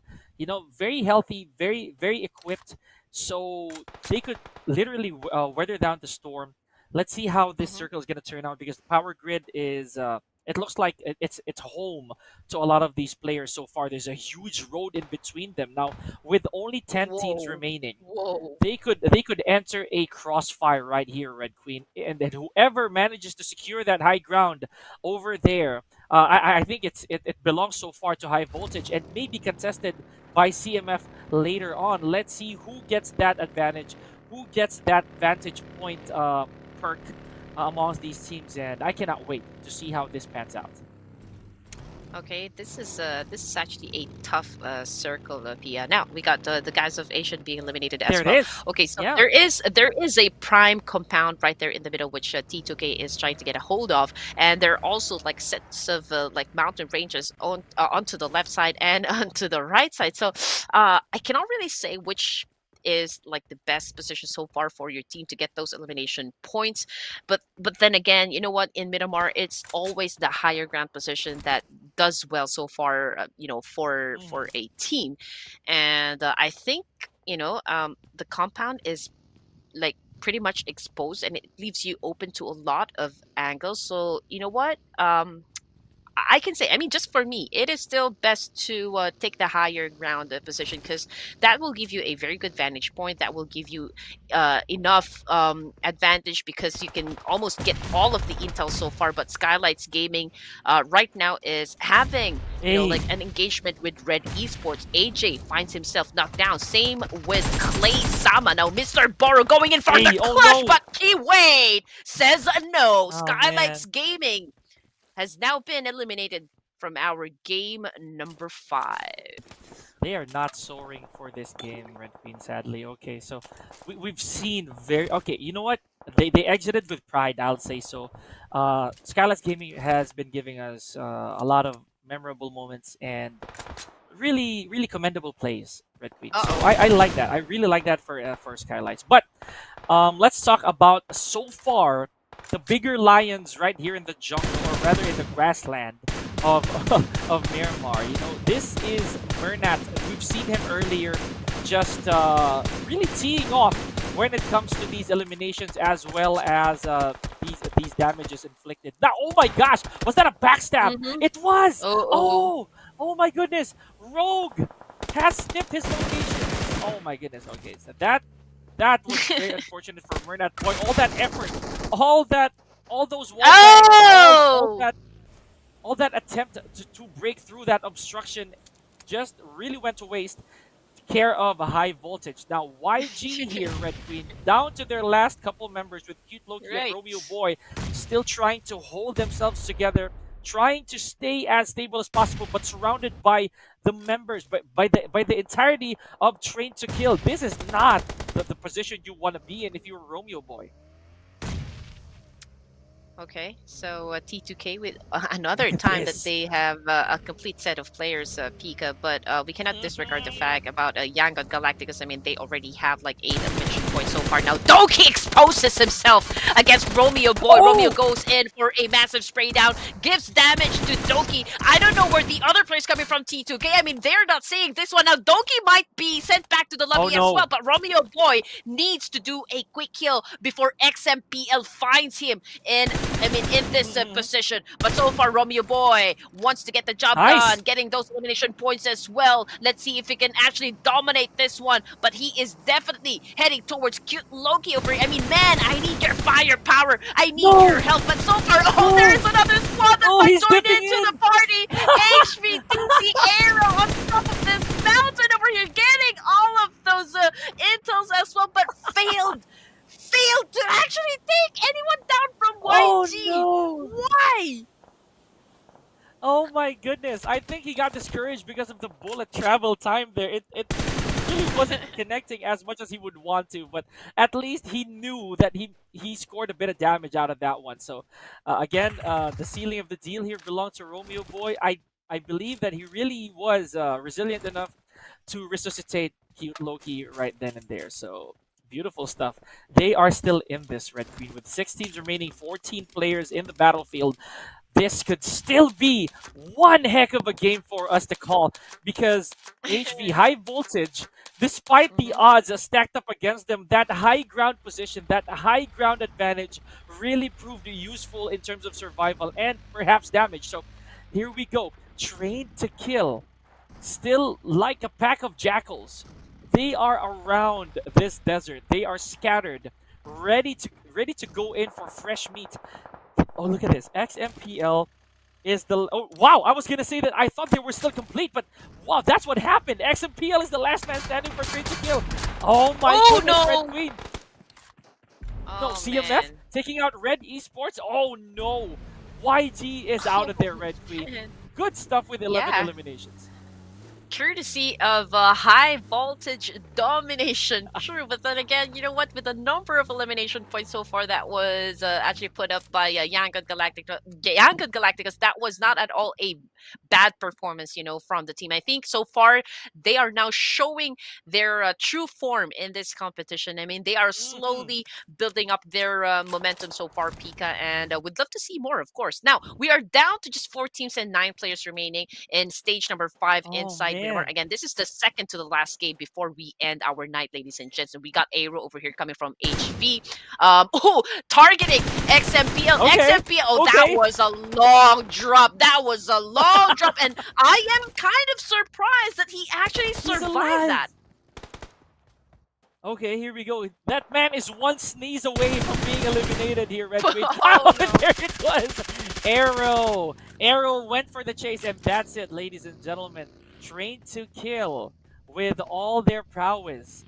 Despite all of that effort, is not safe from these bullets. You know, beautiful stuff. I am absolutely livid at how these teams are actually performing right now, Red Queen. I am at the edge of my seat, but don't look now, but we have Agon, I8, as well as CMF still in the running healthily against the high voltage. Now, Red Queen, it is also worth noting how long high voltage has held on to, to basically for dear life for game number 5. This is anybody's game so far. This is not a huge advantage as well for both these teams because we've seen how high voltage is they're actually able to. Oh my Ooh. gosh, never mind. I jinxed it again so badly. Now Arrow down to his knees, but Rogue retaliates against IQ. Now, just one quick revive, and this could go either way. We still have one member down from Agon, and should this be a good revive, they could go for the kill against high voltage. All right, we got CMFTZ moving into action as well. They are right there, Oh, ready to pick no. off their opponent so far. I mean, 50% of the winning chance goes to their team just because they have the number advantage, of course. Now, grinding his Here way we go. in and taking That's it. down Rogue from HVDC. And Oh, now what happened? everything has been said and done. High voltage is already out of the game. 9 elimination points so far off the side of Agon XI8. Okay, so we got Blade over here. Okay, I think he has a very good vantage point so far. He knows where CMF will be coming from. I mean, pretty much they are exposed against the Agon, but still, we don't know what can happen in this altercation. Pika, but grind. Okay, moving in for another position. Of course, he needs to find a better angle so far to take down this players. And I think, oh, there was someone in his line of sight. Power Cheesy, goes power down. Blade right now still racking up, so Gipos cooking up Okay. that nade and wants to take down Alpha as well, but gets in damage from a spray down from that counter coming from CMF. But the battle is not over, Pika. I think they might want to Yes. head on to power and go for that quick revive, but we don't know what's gonna happen. I mean, there is that fact that Agon is not gonna let CMF, do a reset so far. This is the time for them to actually go for that kill, and another whoa. goes down. One left, and Lit is the only player remaining on the side of CMF, Pika. Oh man, this is a pretty obvious result so far. Agon again about to take that winner chicken dinner so far if they close this match with another date or with another spray coming from Agon. Okay, so it is up to Elite here, ladies and gentlemen, to raise the flag of CMF. But he is definitely on a disadvantage here. We were seeing one attempt of a molly here from Blade. Should this land a flat on where Elite is, this is not gonna look good. He still has 2 medkits here, but it is only that rock, that small slope that is keeping him away from the sights of Agon XI8. Now we've seen this yesterday, Red Queen. Agon definitely knows how to smell blood with Grind and Blade right here, trying to flush out what remains of Elite. They do know that this safe zone is gonna force him to come closer. Now these trees, these bushes, definitely not enough to conceal movement. Just one peek, and look at this! Blade has a buggy in hand. He's gonna go for it. Is he gonna run over Elite? He is definitely going for the push. Fast and furious he goes. Is Elite gonna be able to flush him out with this? With this DPS? Oh boy, taking a bit of damage, and I can sense it already. Red Queen goes for the kill, and Agon once again with a convincing winner chicken dinner. In 2 days, managed to rack up 4 in total, Red Queen. I cannot believe it. Agon XI8. The momentum carries on to day number 2. Man, oh man, I Whew. think I'm running out of voice, Pika. But you know what? That's what you love about being a caster. You need to be entertaining and informative at the same time. If you want to give, the audience a very good show. But then again, Agon XI8 proving to be dominant so far in this competition, winning another chicken dinner for their team. And just like what you said, Pika, I think this is the fourth. Is this the fourth or like maybe more chicken dinners so far for Agon? Four in But 2 days, though. In 2 days. in 2 days, yes. So team Yeah. statistics, we got 6 elimination points coming from I8UZM and Blade with 1, and we got 8 Mhm. IQQQ with 5 elimination points. I mean, we always see this guy specifically to you mean not really being afraid to actually go for the push, go in for the kill. I mean, really dictate the tempo of every engagement that they find themselves in. And Aegon proving to be very dominant is just so fantastic to watch, Pika. Mhm. Definitely. And UZM, I believe he also had a share of MVP yesterday. I think that was the second winner chicken dinner from Agon. I'm gonna check on that real quick. But again, Mm, it is with no question here, Red Queen, that or rather for match number 4, yeah, from yesterday, UZM was the MVP. So that is worth noting here for this man. He already has 2 medals, and again, to nobody's surprise, he yo. is taking home that again. He adds another badge on his suit. So good stuff. My goodness. Half of the work, basically, looking at the contribution that this man has done, there the entire team of Agon must be carrying him on his shoulders right now for like a mosh pit dive. Let's see. I don't know how that's gonna be, but with that. This is also the same Mm. scenario as yesterday, Red Queen. Game number 5 belonging to Agon. So regardless of the maps, I think that Agon really has they have an engine to work with. The moment that it gets rolling, that it gets started, it could be their game all throughout. You know what? Both of these players actually shows a great display of what do they call this? Fragging power, because they're always part of the Yeah, MVP in every matches. I mean, we've grind. been playing, right? We've been playing for like how many days now, and this name keeps popping up. You know what? It never fails to uh, surprise us. But anyway, looking at the elimination and of course the damage, again, we need to consider some of the teams right here that did fairly well. It's just that they were so unfortunate with that they have exited the game quite a bit early.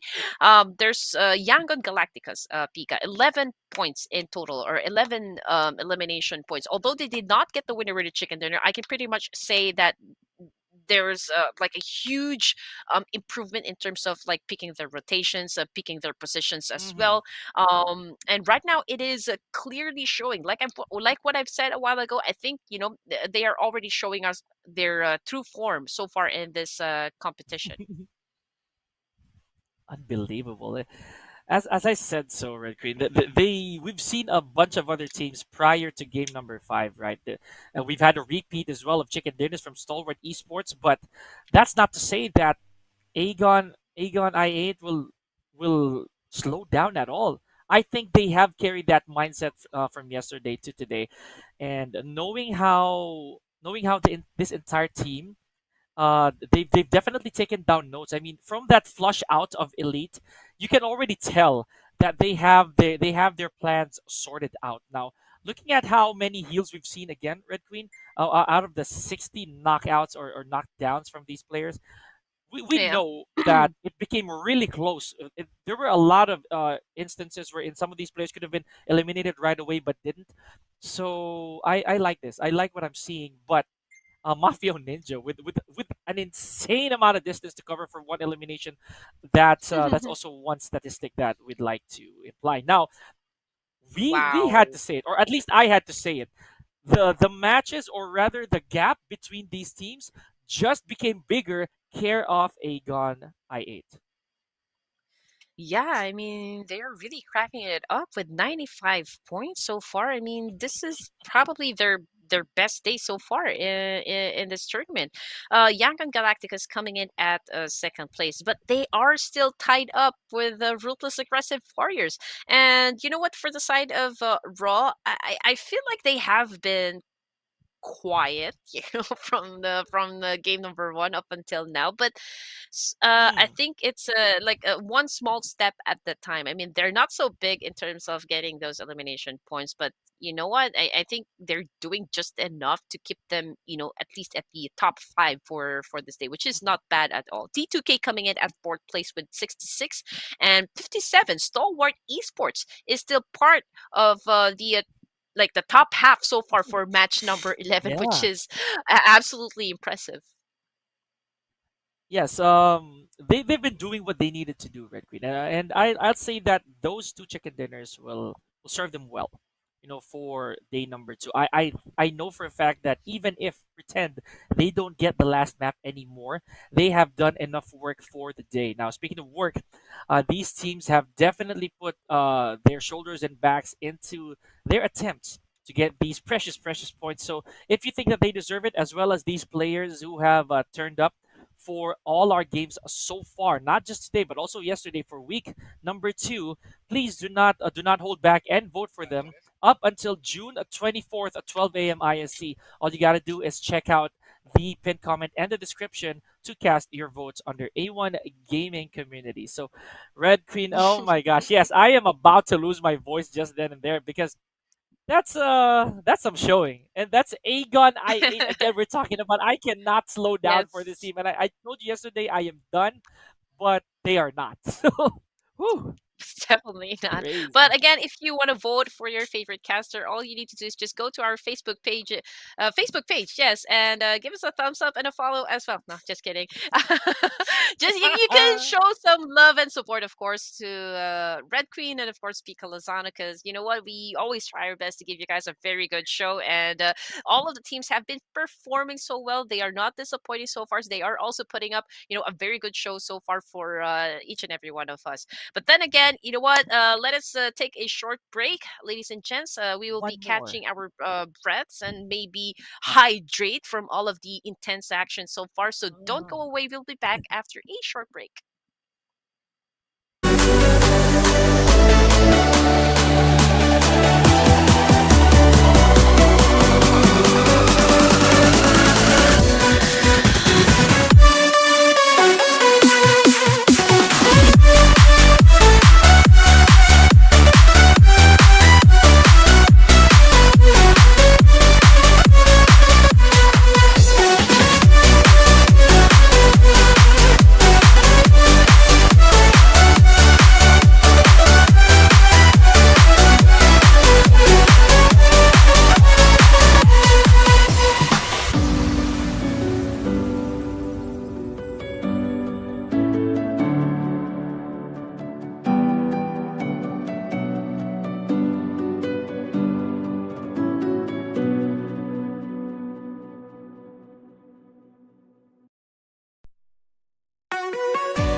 Final match of the evening, and we're gonna have that in the El Clasico map of Erangel. Now, Red Queen and Pika will definitely power up through this last game this evening. Now, I don't know why I'm talking in third person, but I know you get me, guys.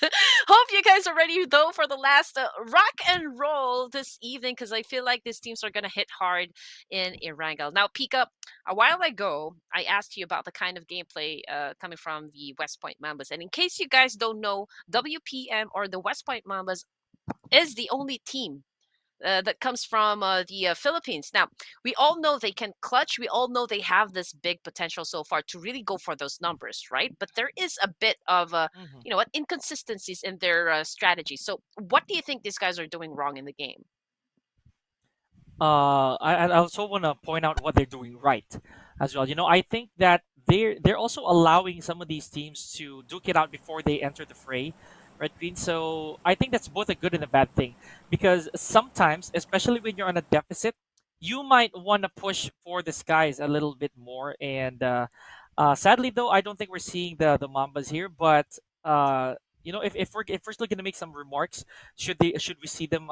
We definitely will tomorrow and forwards. I think that they should be a bit more aggressive moving forward. Now, speaking of aggressive, looks like the military base is gonna be chock full of these teams, Red Queen, because Ooh. this is an early deployment from CMF, from I believe DRS as well. And this is going to be one hot drop as we're going to end the flight all of off of Mills of Right. Power. And this is a short flight path as well, Red Queen. This is not the way we usually align our rulers, but this is Yes. interesting. I'll say so myself. Now, the guys of Asian, I think they went quarry wise as well as Primorsk. So, Erangel, you are gonna give us one interesting circle from this point forward. And there it is. They have to travel all the way west and north of Erangel here, Red Queen. Yes, and you guys know when you are dropping in the military base, you gotta be tactical when you drop here. Best way would probably be to land on the roofs first, grab a gun, and immediately seek cover and pay close attention to your enemy's movement, so you can plan on how you can actually catch them off guard and take them out. And this is what's gonna happen, Peak. I mean, getting across to either the main island or the military base will always involve like a tricky maneuver. There are those teams that would definitely set Yeah. up camp in the bridge or nearby areas to do an ambush. So you gotta keep your eyes peeled and hope for the best. I mean, we've seen this kind of flight path just a while ago. Always starting at the bottom part section of Erangel. Yeah. So there's actually plenty of space to go for the northern side, right? But it's also interesting because the first zone, just as you mentioned a while ago, favored the northwest of Erangel. So pretty much, it is It's the going to be opposite. a hard fight, right? A hard fight for the teams that actually chose to drop around the southern location of the map. So I think this is going to be like a fast paced game so far in Erangel. And there you go. We already have like one player coming from Limit Over. Fear has been sent back to the lobby by Desert. Oh, okay. So the first blood came from the HV, or the High Voltage Domination crew. That was the first blood drawn, ladies and gents, for our final match this evening. And again, it was very ironic because yes, while we do have a lot of paths to start from the bottom, it was really short-lived, or at least the course was really quick. They ended at Milta Power just like that. So a lot of the players really need to either jump off quite early so that they can maximize the trajectory of their lead, so that they land in the middle. But I don't think that's really what they intended to do there, Red Queen, because Yes. I think they really went for the southeast corner of the map, and maybe, just maybe, it's a bit of a saving grace What? or a challenge. Wow, my eyes. Okay, that is a huge blind for Leo. My goodness, I literally saw my life flash before my eyes after that. So beautiful stuff right here. Yes. And he survives the encounter as well. Oh my gosh, Umair and Nitrogen being the last two members before the elimination of Limit Over. Beautiful stuff. Now, Red Queen, this time, Bad Intentions, I believe, they can really make a run for the school, or if they already are, but this draws them a bit closer to where our circle is. So, should they play this safe? They might not have any casualties up until like, arguably maybe stage 2, if they don't go for any unnecessary pushes. Mm-hmm. And that was a rare instance as well, because we don't get to see many flashbangs being used in the competition. So Right? yeah, that was that was something new, for tonight. Anyway, we got MSF2D Ultra Hey! taking in a kill so far against CMF. Okay, CMF. I think there are already like two It's players Ayay. that's currently knocked down, right? And Johnny on the side of MSF2D is, I think, is still pretty much safe, because there's still time to go for that quick pickup. Bad Intentions But look at this. again has spotted Sky from Ruthless Aggressive Wars, and Ooh! oh goodness, that was a beautiful elimination, considering that he only has a red dot attached to his Yes. gun, Pika, which is, wow, absolutely great control of recoil and good eye as well. Mhm. Trigger discipline is really what it was. He never went for the full burst, just goes one by one, just again, shot per shot, and that was really enough. Now, here we go. Not holding back, however, is Prabin with that Honey Badger. Definitely getting the job done here against a BITX. And Malik as well goes for the kill, goes for more frags here for their teams. And just like that, CMFTZ are out of here. Oh my goodness, they are shown Ooh, the exit very early on here, Red Queen. Now, BIT, Bad Intentions, wow. look quite convincingly strong, but again, they lost Jax and 90 Degree already. So, again, I don't know. I don't know if this is really rewarding for them. There it is. I was about to say that Bad Intentions, a bit greedy there, or maybe left with no choice but to take on those gunfights. Now, Ruthless Aggressive Warriors, we saw how Sky was a really long shot a while ago. Uh, and that was quite the elimination. That was quite the knockdown. So I don't know, Red. This is a team. This is a game rather for these teams that I don't think they're gonna hold back on. Yeah, the ruthless, aggressive warriors, pretty determined to actually wipe out the entire members of what was that team again? Man, That's I think that was bad intentions, oh right? yeah, Bad intentions. bad intentions. Yeah, Yeah, bad yeah. There we go. intentions. Right. Okay. So I think that was a good command so far of authority coming from ruthless aggressive warriors. I mean, they also need to pick up the pace a bit. You know, they've set out like a very good performance so far, week number 2, and I think they still need to push some more, you know, in order for them to actually maintain their position so far in the overall scoreboard.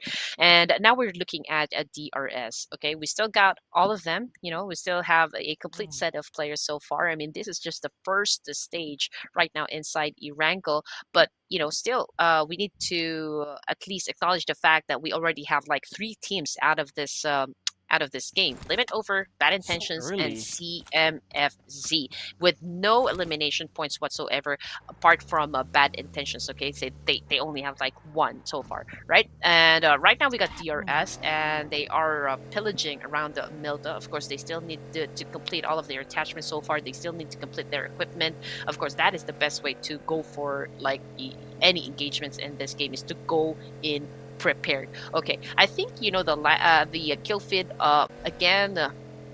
Light up just a while ago. There are a couple of players on their knees as of the moment. Hopefully not, you know, permanently out of the game just yet. But we are seeing Stalwart Yep. Esports going up against the 7th Element with T24 having the most number of kills. Now, can they do the same? Can they eliminate Stalwart Esports in this altercation peak? Yeah, you know, it's anybody's game so far here. I mean, looking at how MABATEX is also short by 1 man, this is a big challenge. But look at this, they managed to close the doors for Limit Over. So I like that. I like what I'm seeing, and you know, MABATEX has always been a threat, right? So a lot of these teams have definitely have surely kept their eyes on MABATEX for the entirety, but. Again, the numbers speak for themselves here, Red Queen. I definitely feel that MABATEX will need to step up their games for sure. But looking at 7th Element here, Mm-hmm. this is this could be another breath of fresh air. Oh my Ooh! gosh! Okay, I was about to say that if they survive with an entire team intact, what a shot! My Wow! goodness, Pops! Look at the vantage point that he has, and he takes out the shot as well. Oh my goodness! Nearzed is down to okay. Nearzed from Stalwart Esports may just be in trouble here, but no matter, no matter. Stalwart Esports and that shot from Tops was just breathtaking. My goodness, Red Queen. And Cross map, cross map. that's actually the advantage, right? If you have a vehicle with you, I mean, you can work any angles. You know, you can change your locations. You know, the best that it can work for you. So far, Tubbs right now getting that elimination point, and he is out Hey, for more blood, and an accurate nade as well coming from Tubbs. So we already have like 2 players already knocked down, but still Goku bought on top of yes. that house over there, so he has a you know, like a better vantage point compared to the rest of his teammates. But Goku bot getting some damage as well. We just don't know who is giving off that damage. We also got one Stalwart Esports right above that tower over there, so I think he is the one keeping an eye on Goku bot from on this engagement, Pika. But you know what, Stalwart Esports, I think this is not really the best way so far to start the game, because we can already see like 2 casualties again coming from STE. But you know what? This is, of course, not at Hey, all oh no. impossible for them to That's it. dominate. But the blue zone just took down Goku Bot. And as you said, this is the Blue Reaper. Definitely the Blue Reaper to this curtain right here. Everyone's the same. No one has more life than the other. So good stuff. And it just gets the Blue Reaper just gets more impatient as the circle shrinks. So here we go, ladies and gentlemen. I was about to say that I saw Rules OG a while ago donning an AMR. We don't see that very often, Red Beat. So I wonder if he would ever actually drop that, because we know how sniper rifles are really crucial within those long distances, and that'll be very beneficial to Rules OG if he does get Yes. eliminations off of that. You know, now Giante, however, does not want to take these fights too far off as he takes down High Voltage with the DBS. Oh, just like that, Hmm. with no eliminations, High Voltage leaves with a sadly empty-handed our game number 6. Now, going to this bunker right here is Suyog from Train to Kill. Now, he needs to hold up in here for the time being, Red Queen, because there is no reinforcements whatsoever coming his way. Looking at how strong DRS is so far, this may be a turning point for this team to get back on track here, Red Queen, as one of the bigger dogs as we started week number 1. I feel like it was like a David versus Goliath kind of thing between DRS and HVDC. You know, it was like a big takedown. You know, but anyway, for elimination points so far goes to the side of the real soldiers. Okay, there's this big possibility that they can actually keep up the pace, considering the fact that this is the final game already. I think they're not gonna let this one go.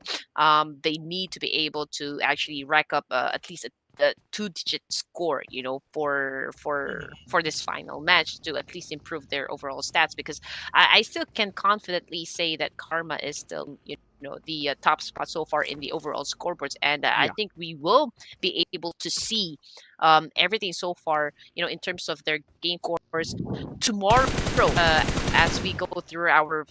Is it our final game for tomorrow? I think so. Yeah. Oh, I think we have 2 more days. Or Right? not yet. So, Oh, 2 more days. yeah, we Okay, have 2 so more we days. got 2 more We have days. 2 more days. Yeah, I'm not at all excited to end this competition, guys. I thought it was the Same. last day for tomorrow.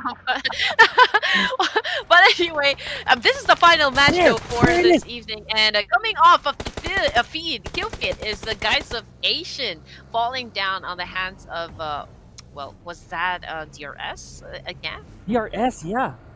I believe that was Delta, I think, if my memory serves me right. And that's where that AMR actually came into play. That was a really good shot. I want to see that.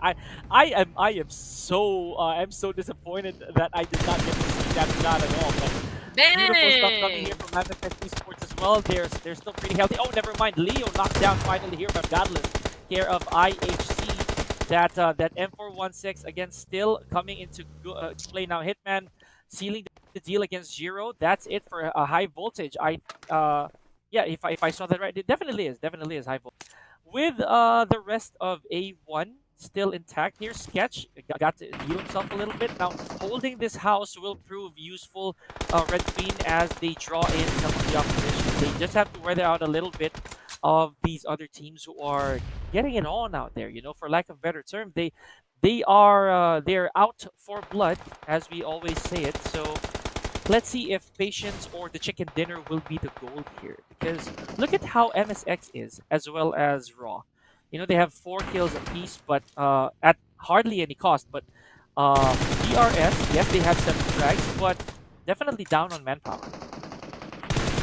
Yes, and you can't help but to wonder the kind of the mentality that these teams are bringing into Oh! the table. Of course, I mean this is Okay. the final match, and again, it was just so unfortunate for Ruthless Aggressive Warriors to get picked off just like that. I mean, we don't know because I mean it was clear as day that there were like the opposition has taken advantage of that play. So I don't know why he actually crashed towards that spot. But Godless, trying to dodge the attack, Ow! and coming off of the smokes, was able to actually take down his opponent right there, which is absolutely amazing. Now we still are witnessing an no! altercation They're happening gone! between the guys of Asian and also Ruthless Aggressive Esports. Amura Chile being the hottest so far, like the California Reaper, right Oh here inside no! the game, boarded the buggy and right now Oh up boy, against okay. Raw.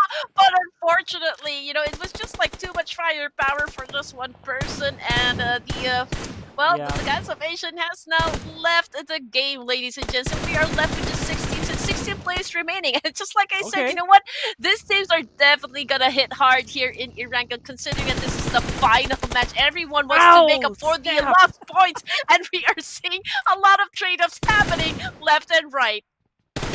My goodness, the big dogs are out of the yard, Red. They have been sent to the pound.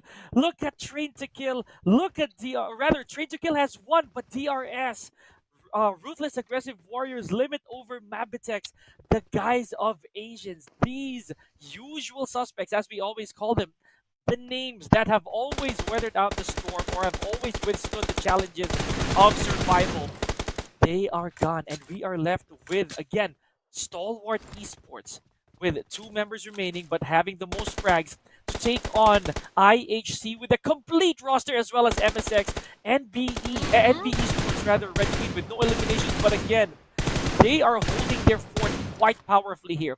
An entire triad of teams here, Red Queen.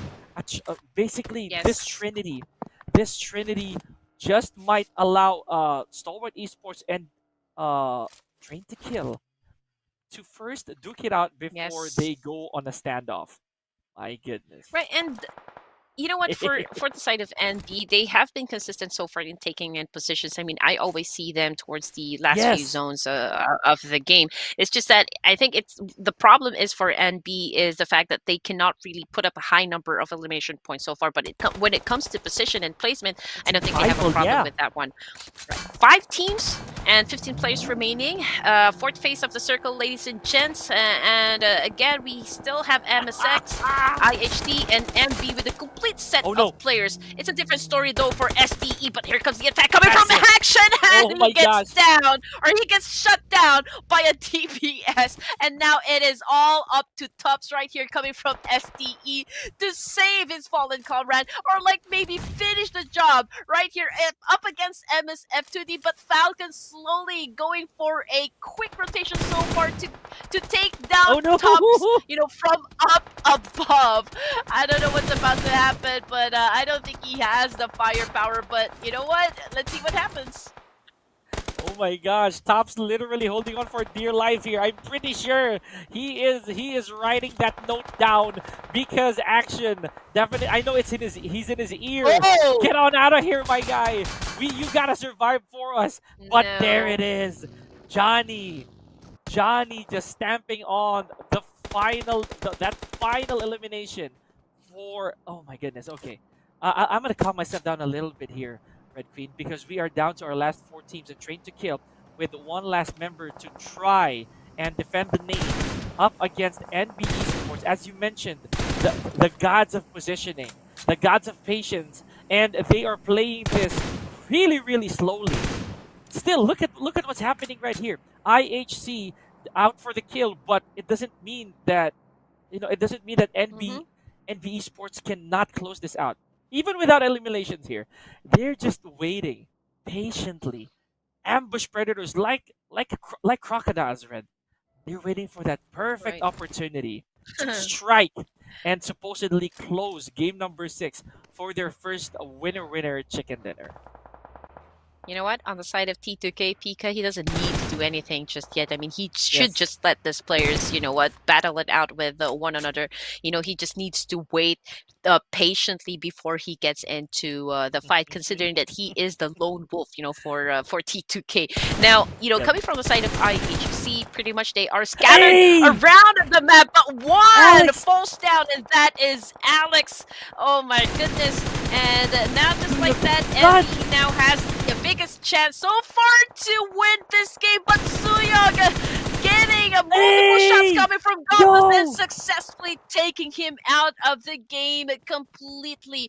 Okay, now we are down to just 3 teams, Pika. This is a 4v4 v3 situation between NB, MSX, and IHC. Now, who do you think has the best advantage so far compared to the teams? I think this will fall on the side of I think MSX here, Red Queen. I don't want to jinx the chances of NB Esports as well because they've been so cautious as to not engage into anything. I think they've been playing a lot of info games, but here we go. Granted that they already have their hands on vehicles, Wow! they may be able to scout all around. Here we go, and the Aru just was that Aru? I think I hope I got that right. But look at this. Ziol got taken out by a nade, and this exchange so far is looking really crucial. But MSX, as I said earlier, Red Queen, they are gonna hang back a little bit. They have enough elimination points to make sure that they place properly. Remember, they are almost guaranteed for some points here, but there we go. One member down to their knees, and IHC might be going in for the kill here. NB Esports, the Yes, patience sir. has not paid off here. Red Queen, two eliminations already. So, oh man, now they're at a disadvantage. Huge disadvantage with only one elimination thus far. Yes, sir. I mean, all of the teams are looking to assume, the final players in the Oh game. Okay. no. Okay, we are all right. Okay, this is Okay, IHC Esports falling down on his knees. I mean, Alex gets a second Alex. chance, but unfortunately gets tagged as well. You know what? For the second time around. Anyway, Godless is the only player remaining coming from IHC. Just like that. I mean, it was fast. I mean, it was fast. Again, you guys should not blink, or you're gonna miss a lot of the Yes. showdown that has been happening between three teams. Actually, Godless now throwing some nades again. MS2FD, but this is what it's doing right now. Oh, Pika is just revealing his position so far, and MSFX2D. Okay, they are already positioned inside the circle. Okay, godless. Godless taking in some shots as well, coming from Johnny. I assume, Oh, right? that's And it. Johnny also trying Oh, to take down Godless, he and got him. IHC just like that, was sent back to the lobby. Red Queen. Red Queen Gaming. Yeah, I did put gaming in there. But oh my gosh, okay, here we go. Falcon with another nade to his name. Now, this is what I was talking about, Red. They are very healthy. They're very confident. They have a lot of points under their belt already. 8 eliminations so far. And all they gotta do is corner NB Esports. And this will be MSX's game here. Ladies and gentlemen, I can already sense the end is nigh, and there There it you is, go. MSXF20. The prediction was really jinxed in a good way. Beautiful stuff. Congratulations to MSX for closing out day number 2 and game number 6 here for, again, with authority, Red Queen. I love it. I love what I saw. You know what? I think it was MSX F2D. The last time that I called this team out was, I mean, the odds are not being in their favor so far, because but it was the Hmm. complete opposite right now for you. I mean, you called it out that MSX has the best advantage so far compared to the last two teams that remains inside the game, and therefore, you know what? Hmm. They actually won the chicken dinner. Now here comes the statistics once again. And we can see that Johnny right here with 4 elimination points so far, and that damage taken is a little bit close to the damage that he inflicted inside the game. And coming in at second, we got Falcon with his, absolutely 2020 vision, 3 elimination points Hmm. so far with 244 damage. Now we got a high damage on the side of Ultra. In fact, he is, established the highest number of Yes. damage so far in the game, but he wasn't able to convert that into elimination points so far, Pika. Hmm. Most of them were really support shots, most likely. But again, that also proves that he played things safe. He took the least damage out of the entire team, which is great.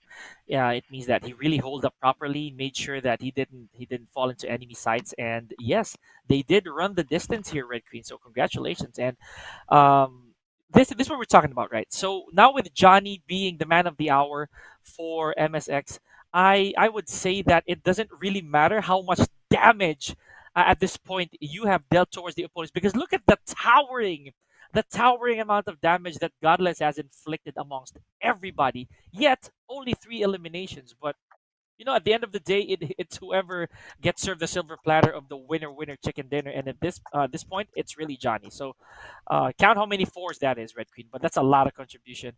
That's a lot of work from Mhm. MSX's Johnny. So beautiful stuff, great plays, overall. My head is throbbing. I feel like it has its own heartbeat right at this moment. But look at that. Look at the elimination and damage so far set out by these teams. I mean, everyone did, like kind of a great job so far. I mean, even though they weren't able to get that chicken dinner, I mean, with the number of elimination points so far, I mean, with MABATEX, they were able to give off like 6 elimination kills, DRS with 8. Mhm. Ruthless Aggressive Warriors, I can see them with 6 elimination points as well. So, I mean, it wasn't at all like a bad match, for everyone, except Yeah. of course for those who wasn't able to, like put up any elimination points so far, and they exited the game quite early. But still, it was a good match number 12 for most of the teams. Right, and the limit over, I'd say, kind of declined a little bit here. Without any eliminations whatsoever, they've been going hot and cold, as I said before. It's it's one of those days, maybe, or one of those games that really did not go their way. So sadly as well, high voltage, with very good showing. I remember that they had really good positioning in the prior maps. They were unable to make anything happen for match number 6. But ladies and gentlemen, that is all she wrote for those teams as we come to the conclusion of day number 2. Now, if you feel like these players, these teams have hit your fancy so far of week number 2, please vote for them at A1 Gaming Community's Facebook page. There's a link right there for the instructions and the description below. So show them some love. Esports County and us here, both of us in commentary have seen these players turn up the way they did, and we are more than proud and happy to be calling the action for them. So I I Red Queen, I'm lost for words with that last encounter, with that last game, that last match that we had, because it moved both slow and fast. If you get what I'm trying to say. I am really happy that MSX, they gave us one really good ending for our day. You know what I feel like, the moment that I try to close my eyes later on, I feel like I'm still gonna dream of a dream of everything that happened so far for today's game. I mean, everyone did a good job. I'm not gonna Yes, disregard that fact. Everybody tried to catch up, with the everybody. number of points so far, and they tried to make improvements in terms of their gameplays and strategies. And we love the fact that everyone is still giving out their 100% into this competition.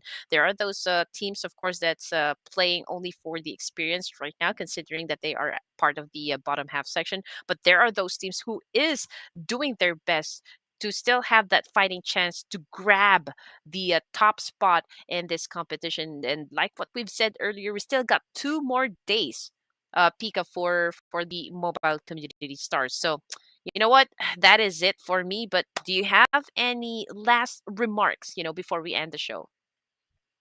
Of course, thank you to Esports County as well as A1 Gaming Esports for giving us the opportunity to call such great action. And for all that, we are looking forward for more action in the coming couple days here. So without further ado, we won't let you guys stay with us any longer, but you're definitely gonna see us again. Pika Lozano and Red Queen Gaming. Good night, sleep tight, see you, and on to the next one. We are out.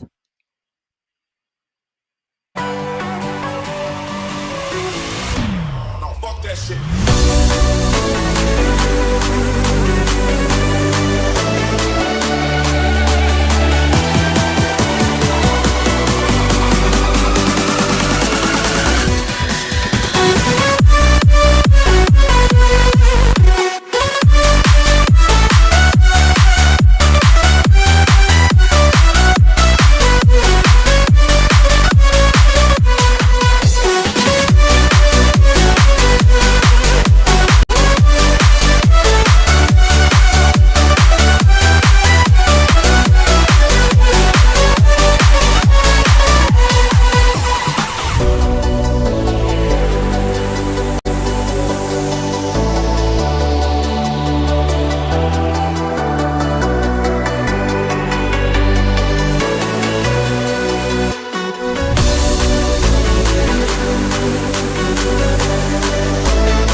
shit.